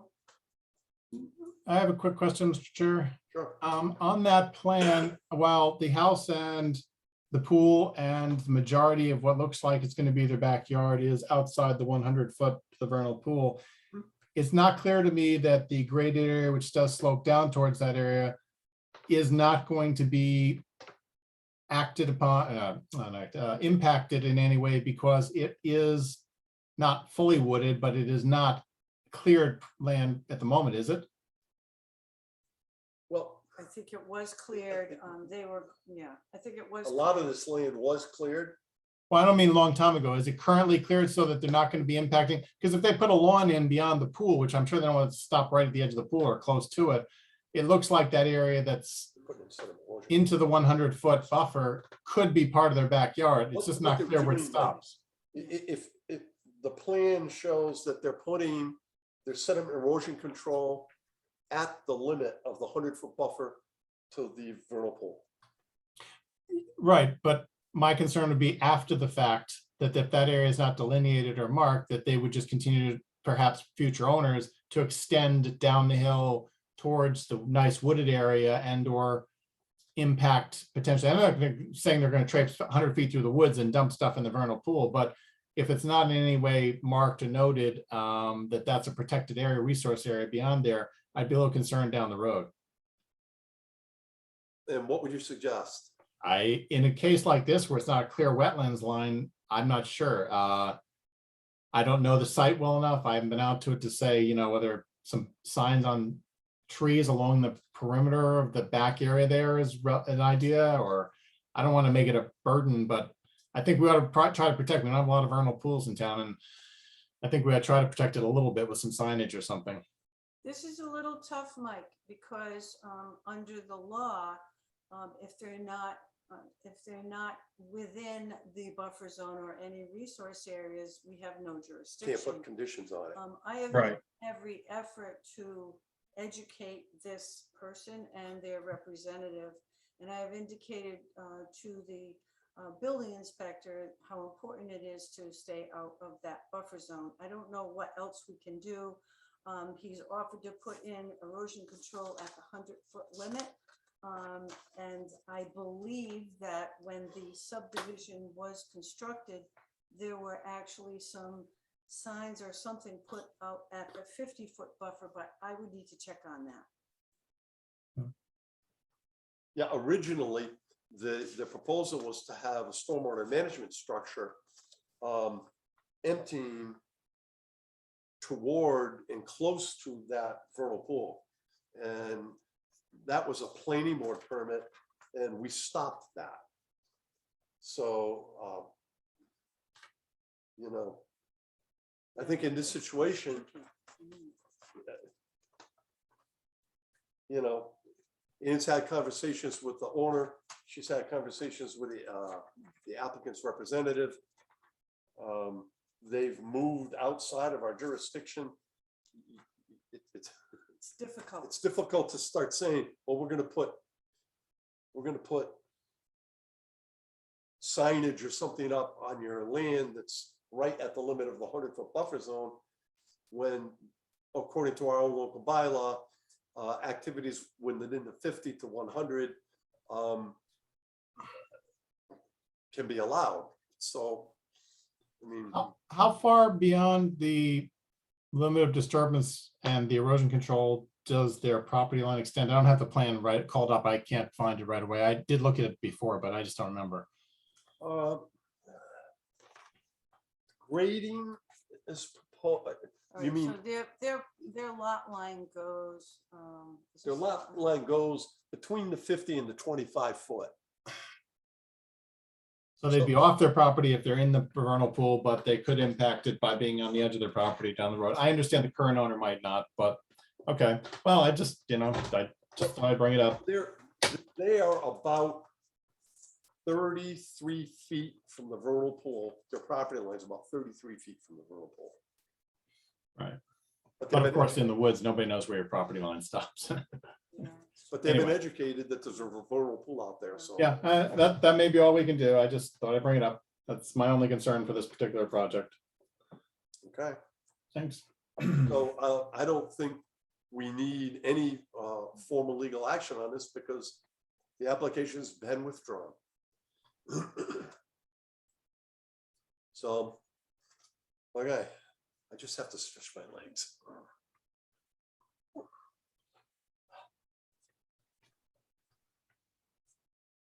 One more to go. Yeah, 4 minutes. You can stretch your legs 2 or 3 times. Go ahead. So is anyone available tomorrow, any day this week, or Saturday to sign permits? I'm available tomorrow. I'll stop down tomorrow morning sometime. You gonna be there all morning, Ann, or are you going out for a site walk? Just shoot me an email, give me a call before you come, because I'll try to be there. Do you have plenty of ink in your pens, or should I bring my own? Bring your own. Yeah, okay. Whoa. Okay, No, I have pens. that's fine. Okay, so that's good. Yeah, I should probably be able to come out Thursday or Friday. That'd be awesome. Call you first. Okay, thanks. Anybody available Saturday? I need one more person. I need out, one more please. person because she's counting me as an automatic. I have no choice. She knows where you live. Yeah.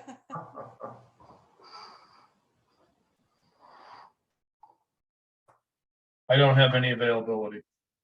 How about And our I'm lead? not sure, but I can get back to you tomorrow on that. That would That'd be awesome. Ariane, any chance at all? Sorry, I got dropped from the call, I think. What was the question? Any availability for signatures? We've got a boatload of things to sign. I could drop by quick tomorrow during lunch.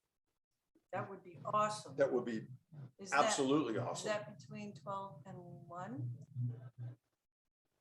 What was that? What time would that be, Ariane? Noon? Okay, Thursday at noon. Got it. Because we've got like 5 things. Just make sure you're not out there hunting spotted turtles.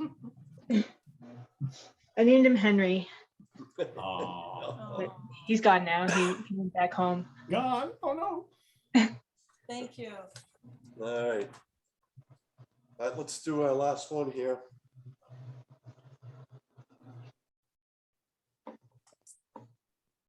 Thank you.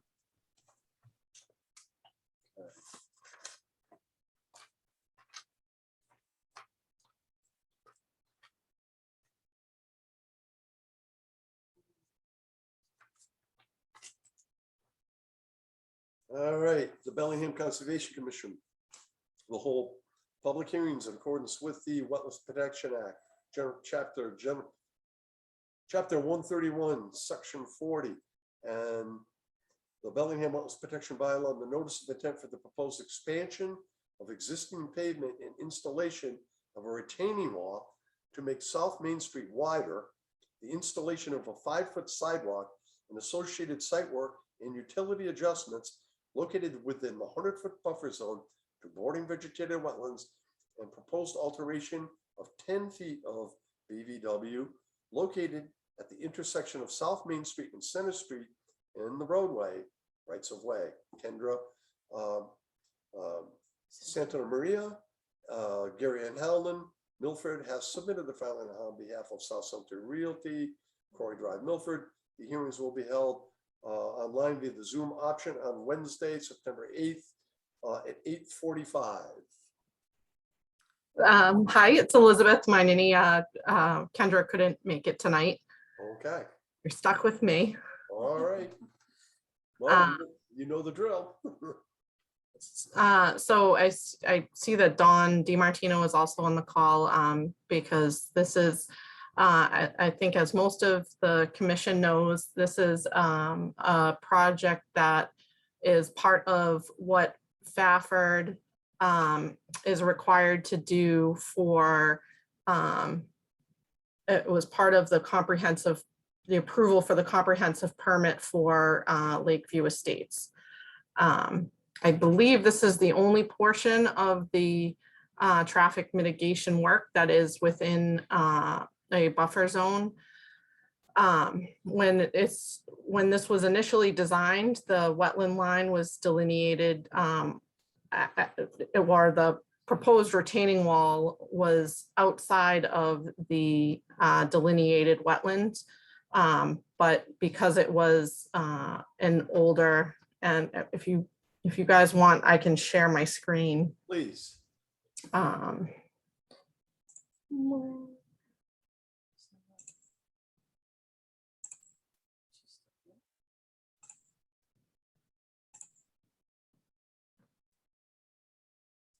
we go. So just for perspective, this is South Main Street, and then this is Center Street. So everybody know where we are. That's the VFW to the north.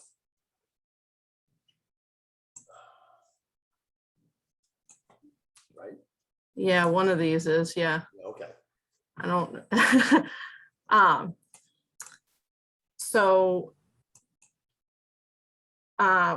So due to the age of the wetland delineation, we had it. Oh, my battery is running low.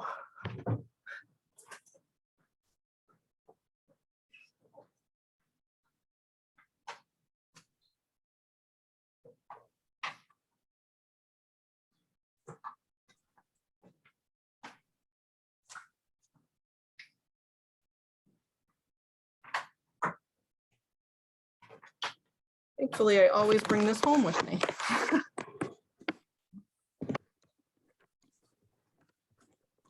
Sorry about that. So due to the age of the wetland delineation, we had it redelineated, and you can see that this dark line that runs through just along the right of way, it does encroach into, as you mentioned from the filing, about 10 square, I think it's actually 7 square feet, but 10 square feet of existing wetland. You can see this dashed line is the existing head wall. And behind this shaded area is the existing guardrail. The pavement is being extended, I think about a little over 10 feet in this general area. The catch basins, there's 2 catch basins here. They're being relocated over here. And the guardrails being moved out 6 feet. we aren't proposing any wetland replication. I wasn't sure about the validity of trying to replicate even 20 square feet, especially where technically we only have right to work within this easement area. So we could, if the commission wanted, we could certainly try and take out some dirt and lower the grade slightly. But I wasn't sure if that was something that that you felt would be productive. So that was one piece that I wanted to just bring up for discussion. And then I believe, so you can see the 25 and the 50. And then the 100-foot out here. I don't know the square area of pavement within the 100-foot, but I can certainly get that for you. It is a slight increase in pavement. So technically, the stormwater management would come into play.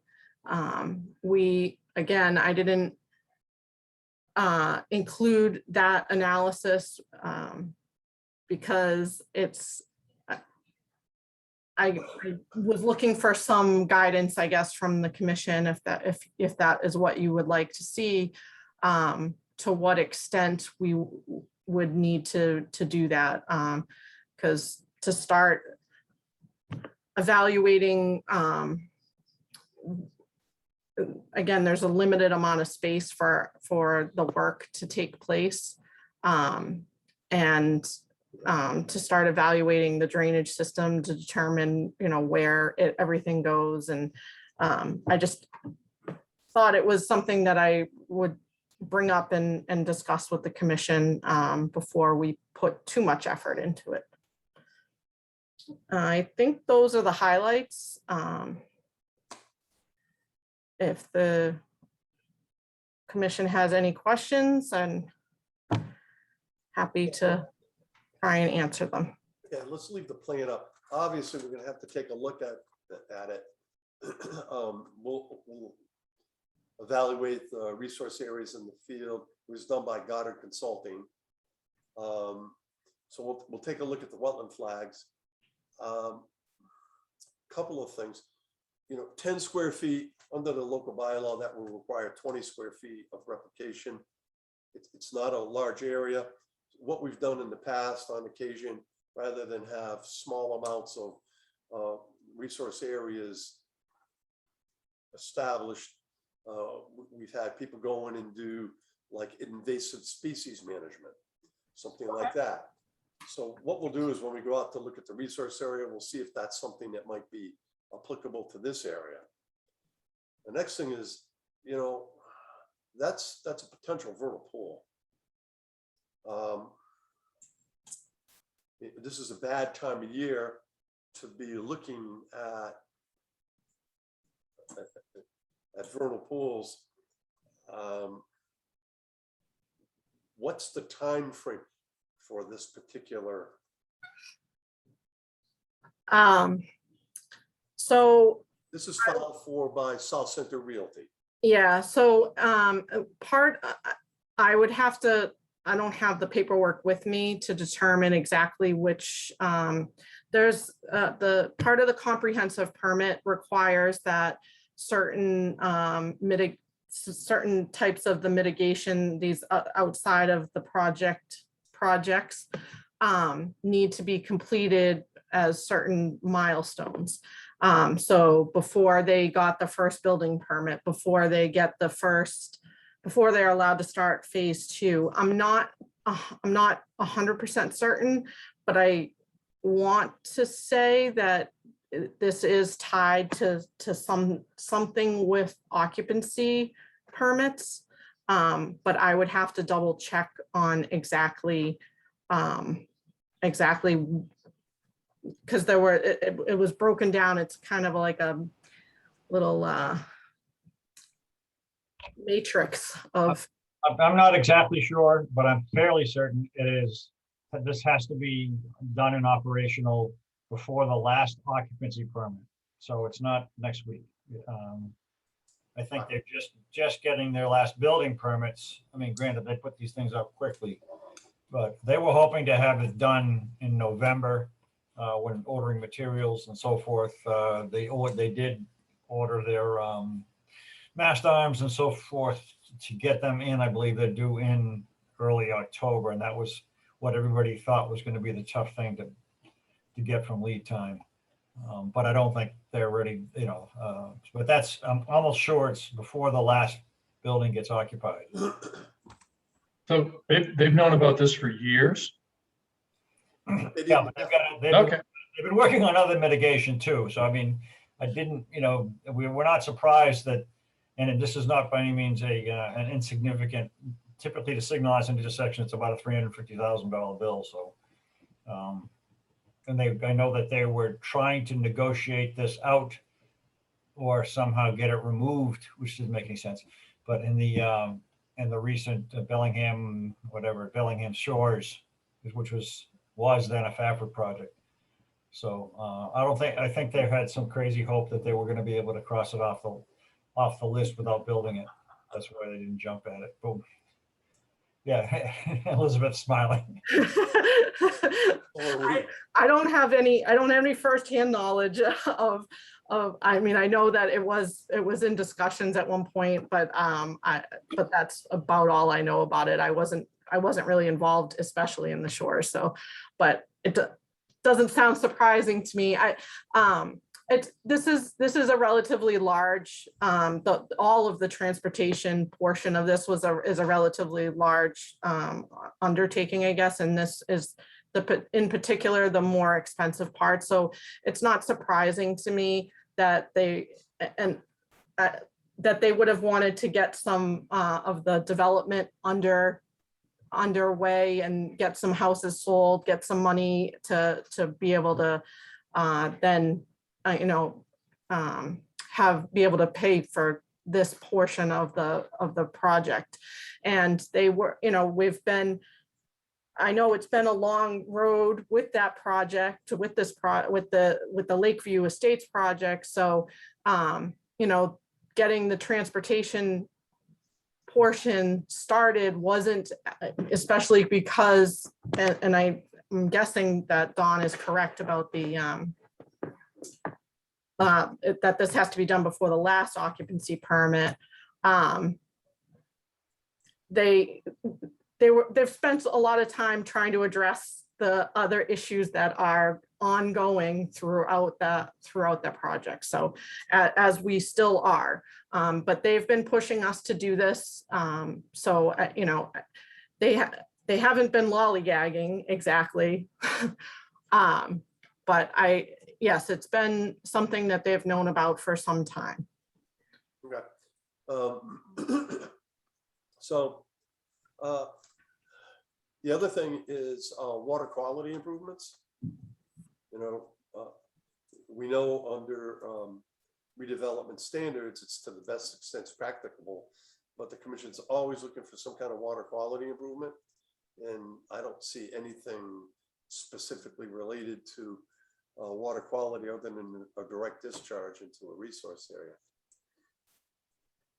Yeah, and certainly if there's concern about it being a vernal pool, that has even greater importance. So that's, I mean, there's really just not a lot of space to do anything. I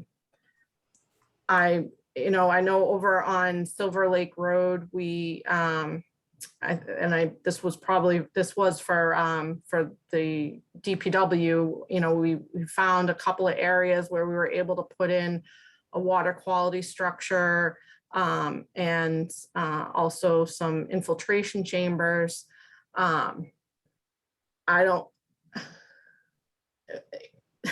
We're already, to try and put a water quality structure in where this proposed double catch basin is going would be, I think, probably more disturbance to the, I'm not even sure it would fit based on how tight everything is.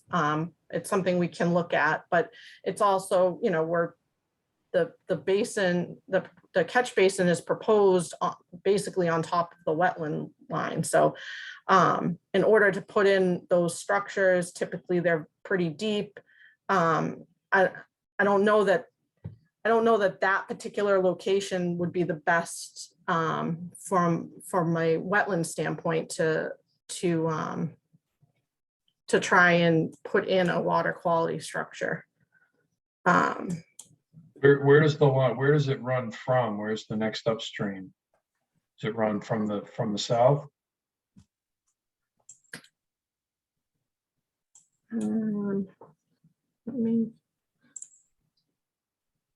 That goes downhill, I believe.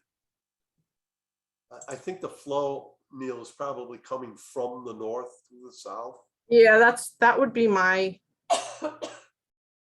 So it's probably running a little bit out of Center Street onto South Main Street and then down toward those catch bases. I don't know how big that catchment area is. Is Donnie still on?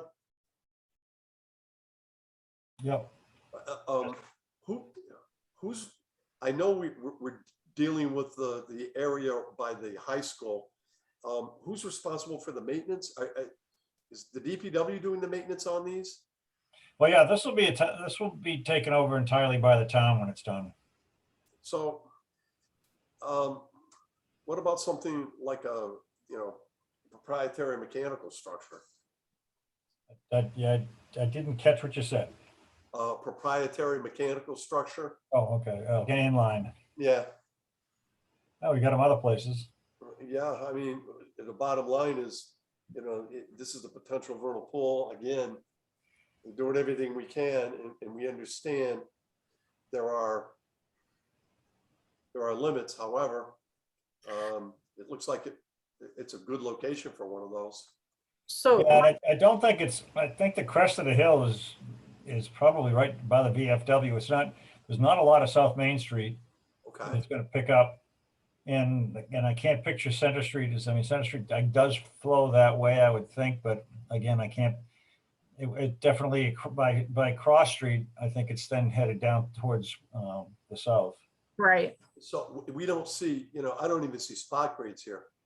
Yeah, I have another plan that I can look for to see. We did have them. I just for clarity's sake, we left them off of this particular plan.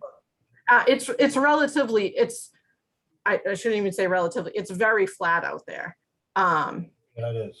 So there was no, if I could have had contours to show the spot grades, it would have been a different story. I would have been able to do that on this plan, but like you can see right here, actually, these are spot grades. I think these are existing, you know, 338.78, 338.52, 338.76. You're talking, you know, a half a foot in. Yeah, you see 340, 340.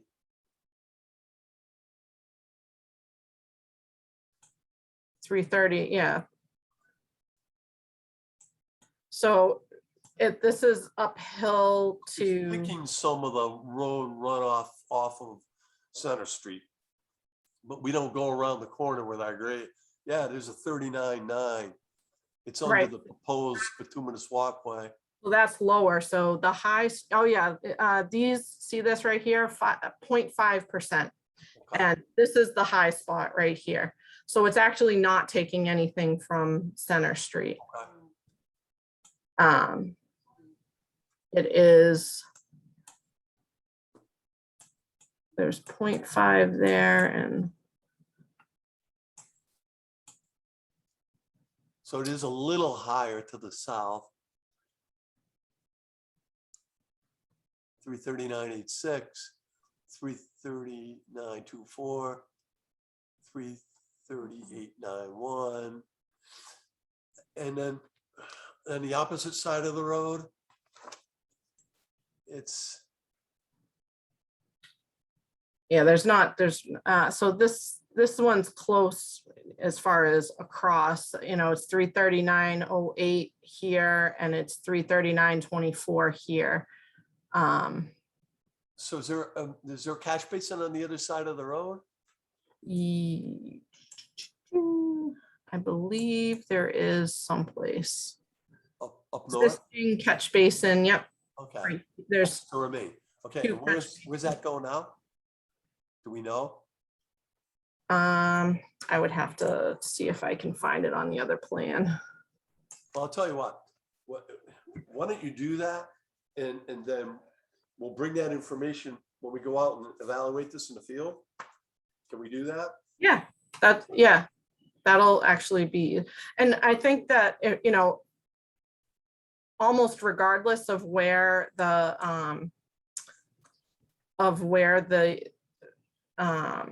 piping goes, I think that, this double catch basin probably isn't the best, but this is entirely up to you.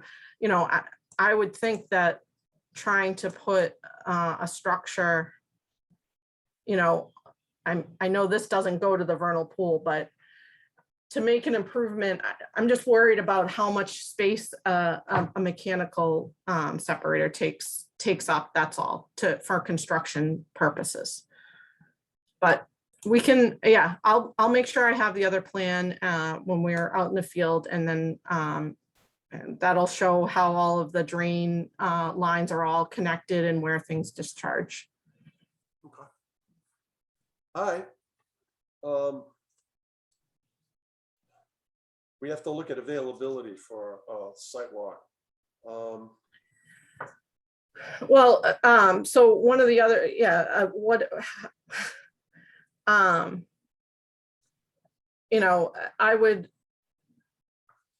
I can talk to Fafford about when, I just don't know that waiting until the spring is something that, while this doesn't need to be done next week, I think waiting to the spring to find out if it's a vernal pool is probably pushing what they were going to be looking for a construction schedule. Okay. That's why we're going to go out in the field and take a look at it. If we feel it's a vernal pool, based on our expertise, the local bylaw allows us to call it a vernal pool. But knowing that it's potentially a vernal pool, and we've been out there for a septic repair on the abutting house, strongly suspect it's a vernal pool. That's why we're going to be looking for as much mitigation as we can possibly get. But we're going to take a look when we go out there. I'm not suggesting that we wait until May to do this. Okay, I just wanted to. If we think it's a vernal pool, we're going to say it's a vernal pool now. What are we going to do to protect it? Okay. So start thinking along those lines. And when we meet in the field, we'll take a peek at it. Okay. We are not available the next 2 weeks. How about is anybody available to go out on and look at this on the 25th? Saturday, the 25th? I'm Don't out of know. state. Maybe. But I don't think I'll be in town on the 25th. I missed that. I'm sorry. I said I'll be out of town probably that day, but if I can see it some other time, I can go walk down and look at it. It's right on the edge of the road there. Well, it's getting kind of late to be doing these at 5:30. Yeah. Especially with the traffic at this area. That's a very scary piece of road to be standing on the pavement. Yes, sir. And there's no room to get off the pavement. It's a little less scary right now, right? Isn't that blocked off because of isn't part of that block? I know that intersection isn't blocked off, but I thought South Main Street was blocked off. Work's pretty much wrapped up. Oh, it has. Figure out when we can get out there. Okay. So, all right, I'll tell you what, if people aren't available on the 25th, I mean, I'm looking at continuous to our first meeting in October. How about like October 2nd? Does that look better for folks? Yeah. It looks better. Okay. So let's figure October 2nd, because I'm sure we can find something else to add to the list. Oh, please do. We might want to consider a detail on that, like we did on Maple Street. What time is the sidewalk? So let's do the sidewalk at 8:30 in the morning. Okay, so I'll entertain a motion to continue the hearing to the evening of October 13th at 7:45 and to conduct a site evaluation on Saturday, October 2nd at 8:30. So moved. Second. Discussion? All in favor? Aye. Aye. All right, thank you very much. I didn't hear Ariane. Hi, I thought we were doing the name calling again. Good night. I'm trying not to call people names. Come on. Yeah, no name calling. That's not right. Okay. So good, we'll see you out there then. Sounds good. Thanks. Have a good night. Thank you. All right. Okay. Okay, we have minutes, 2 sets of minutes. Yeah. Last second. Here we go, Mike. All right. So April 20, sorry, April, yeah, right. We wish, July 28th, second page, first paragraph. Third line up from the bottom of that paragraph, project and provide volumetric. I think there you could take out a couple letters in there. It's the volume and then metric. I think the N and the M can go. Volume. Yeah, that's good. Okay. Next, same page, next chunk down there with 161, 3 and 7 Mechanic Street. I don't know if you want to capitalize Mechanic Street. I don't really care. About 3/4 of the way down that paragraph, the drainage utility plan was shown. There's connection directly atop the culvert pipe, which discharges across Mechanic Street and off the north side. And then the last sentence in that paragraph, this will help mitigate some, I think, of instead of if, some of the issues on Route 140. Yep, spell Oh. check. Thank you. Okay, yeah, no problem. I just want great. And I think that was all I had on that one. It's good. I might have missed something, but that's all I got. So, and the August 11th, unless somebody else has something on that one. 1 second, I'm calling it up. Okay, August 11th, there wasn't. Oh, this is more of a, I don't know, Frank Stellani might not care. In the continuation public hearing, Hickson Street, the first time about the fifth dot down, point engineer addressed the main comments. The commission would like consultant. Do we want to say consultant Frank DePietro the first time, and then after that you refer to consultant throughout, and then we don't need to? I'm thinking of as somebody who doesn't know anything about the Concom, not that anybody else would read these minutes necessarily that isn't related to the Concom, but do we want to say consultant DePietro or something the first That's time? fine. I can add his name, no problem. I didn't think of it. And then second page, the question was asked, first full paragraph. If there is a substantially different approved peak flow rate, this may need further review. A question was asked if the area to the northwest of the basin. I'm not sure what the sentence, I think there was something in the sentence that's missing, but I don't know. I don't remember that discussion point. I think a question was asked about the area to the northwest of the basin. I think I asked the question actually about the trees to the northwest of the basin. And then they talk about that further down. They were tagged to be safe. So I think it was, a question was asked about the area to the northwest of the basin instead of if the area to. Yes, that sounds good. About. Yeah, that's cool. And I think, just scanning down real quick. I think that's all I got. Sorry. The fourth page, applicants' points, comments, responses. The hydraulic, third condition or response. The hydraulic calculations regarding the 25-year storm event with frozen ground conditions, the proposed infiltration basins have been reviewed and BSC agrees the waiver is now required. I'm not sure what that means. The frozen ground conditions, the proposed. The 25-year storm event. The 25-year storm event with frozen ground conditions, then the proposed infiltration basins have been removed. Is it two separate points? I think there might be two separate sentences. I think it's two separate sentences. Oh, okay. I was trying to connect conditions and the proposed infiltration and I couldn't. Okay, with the proposed infiltration basins. Okay, whatever. Okay, so yeah, if it's two sentences. Could be a period there and a capital T. Nope. And then the third to the last point in those bullets points, in riverfront enrichment areas, buffer zone mitigation. The next sentence, there will be an enrichment / mitigation of clearly easier to say. Enrichment mitigation of clearly demarcated in the field during the site rep. Again, maybe it's two sentences or Mitigation area clearly. We can fix that one, demarcation. There will be an enrichment mitigation of clearly demarcated areas in the field during the initial site prep. I don't know. Because then you talk about wanting plan sets showing the mitigation areas. So maybe it's just areas again, clearly demarcated areas. And the last thing was there will be a berm. The last condition, there will be a berm or point.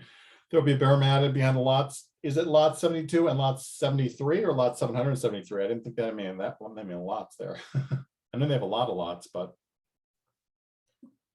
is it 73? Oh, okay, great. And then there'll be mulch stock for erosion. The next page, 16 Buffy Road, about halfway down the paragraph, there will be a mulch stock for erosion instead of straw wattles.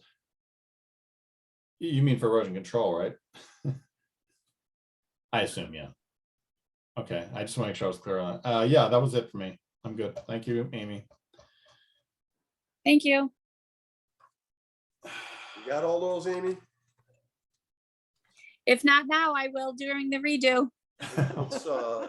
It's spelling and punctuation. Oh, it's all interpretation. I just hope somebody else appreciates all that Amy does, because I do. I typed those minutes up once, and that was more than enough for me ever. And I know Ann did it for years too, but it's a lot of work. I appreciate it, Amy. Thank you. Okay. You are welcome. Any other questions, comments?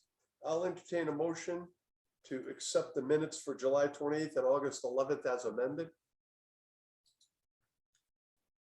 So moved. Michael. Second.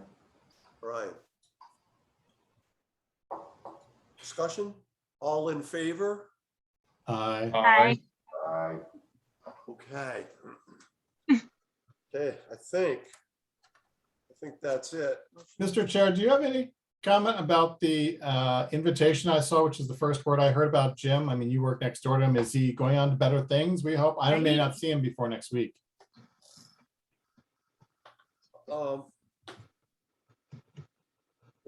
I missed that. It was kind of Jim's leaving. Jim Cupfer. Yes, I Jim. didn't know that until I saw the invitation to his farewell luncheon. Where is he going? He's going to Barnstable. He's leaving due to family issues. He's got a job down there as senior planner. He's going to be living close to his in-laws, and his kids are already in school down there. It kind of happened quickly, but it's due to family situation. I'm glad it wasn't me making one too many puns or something. Okay, that's good. It could have been. He'll be greatly missed. We have been in need of a competent town planner for decades. but he made the correct choice.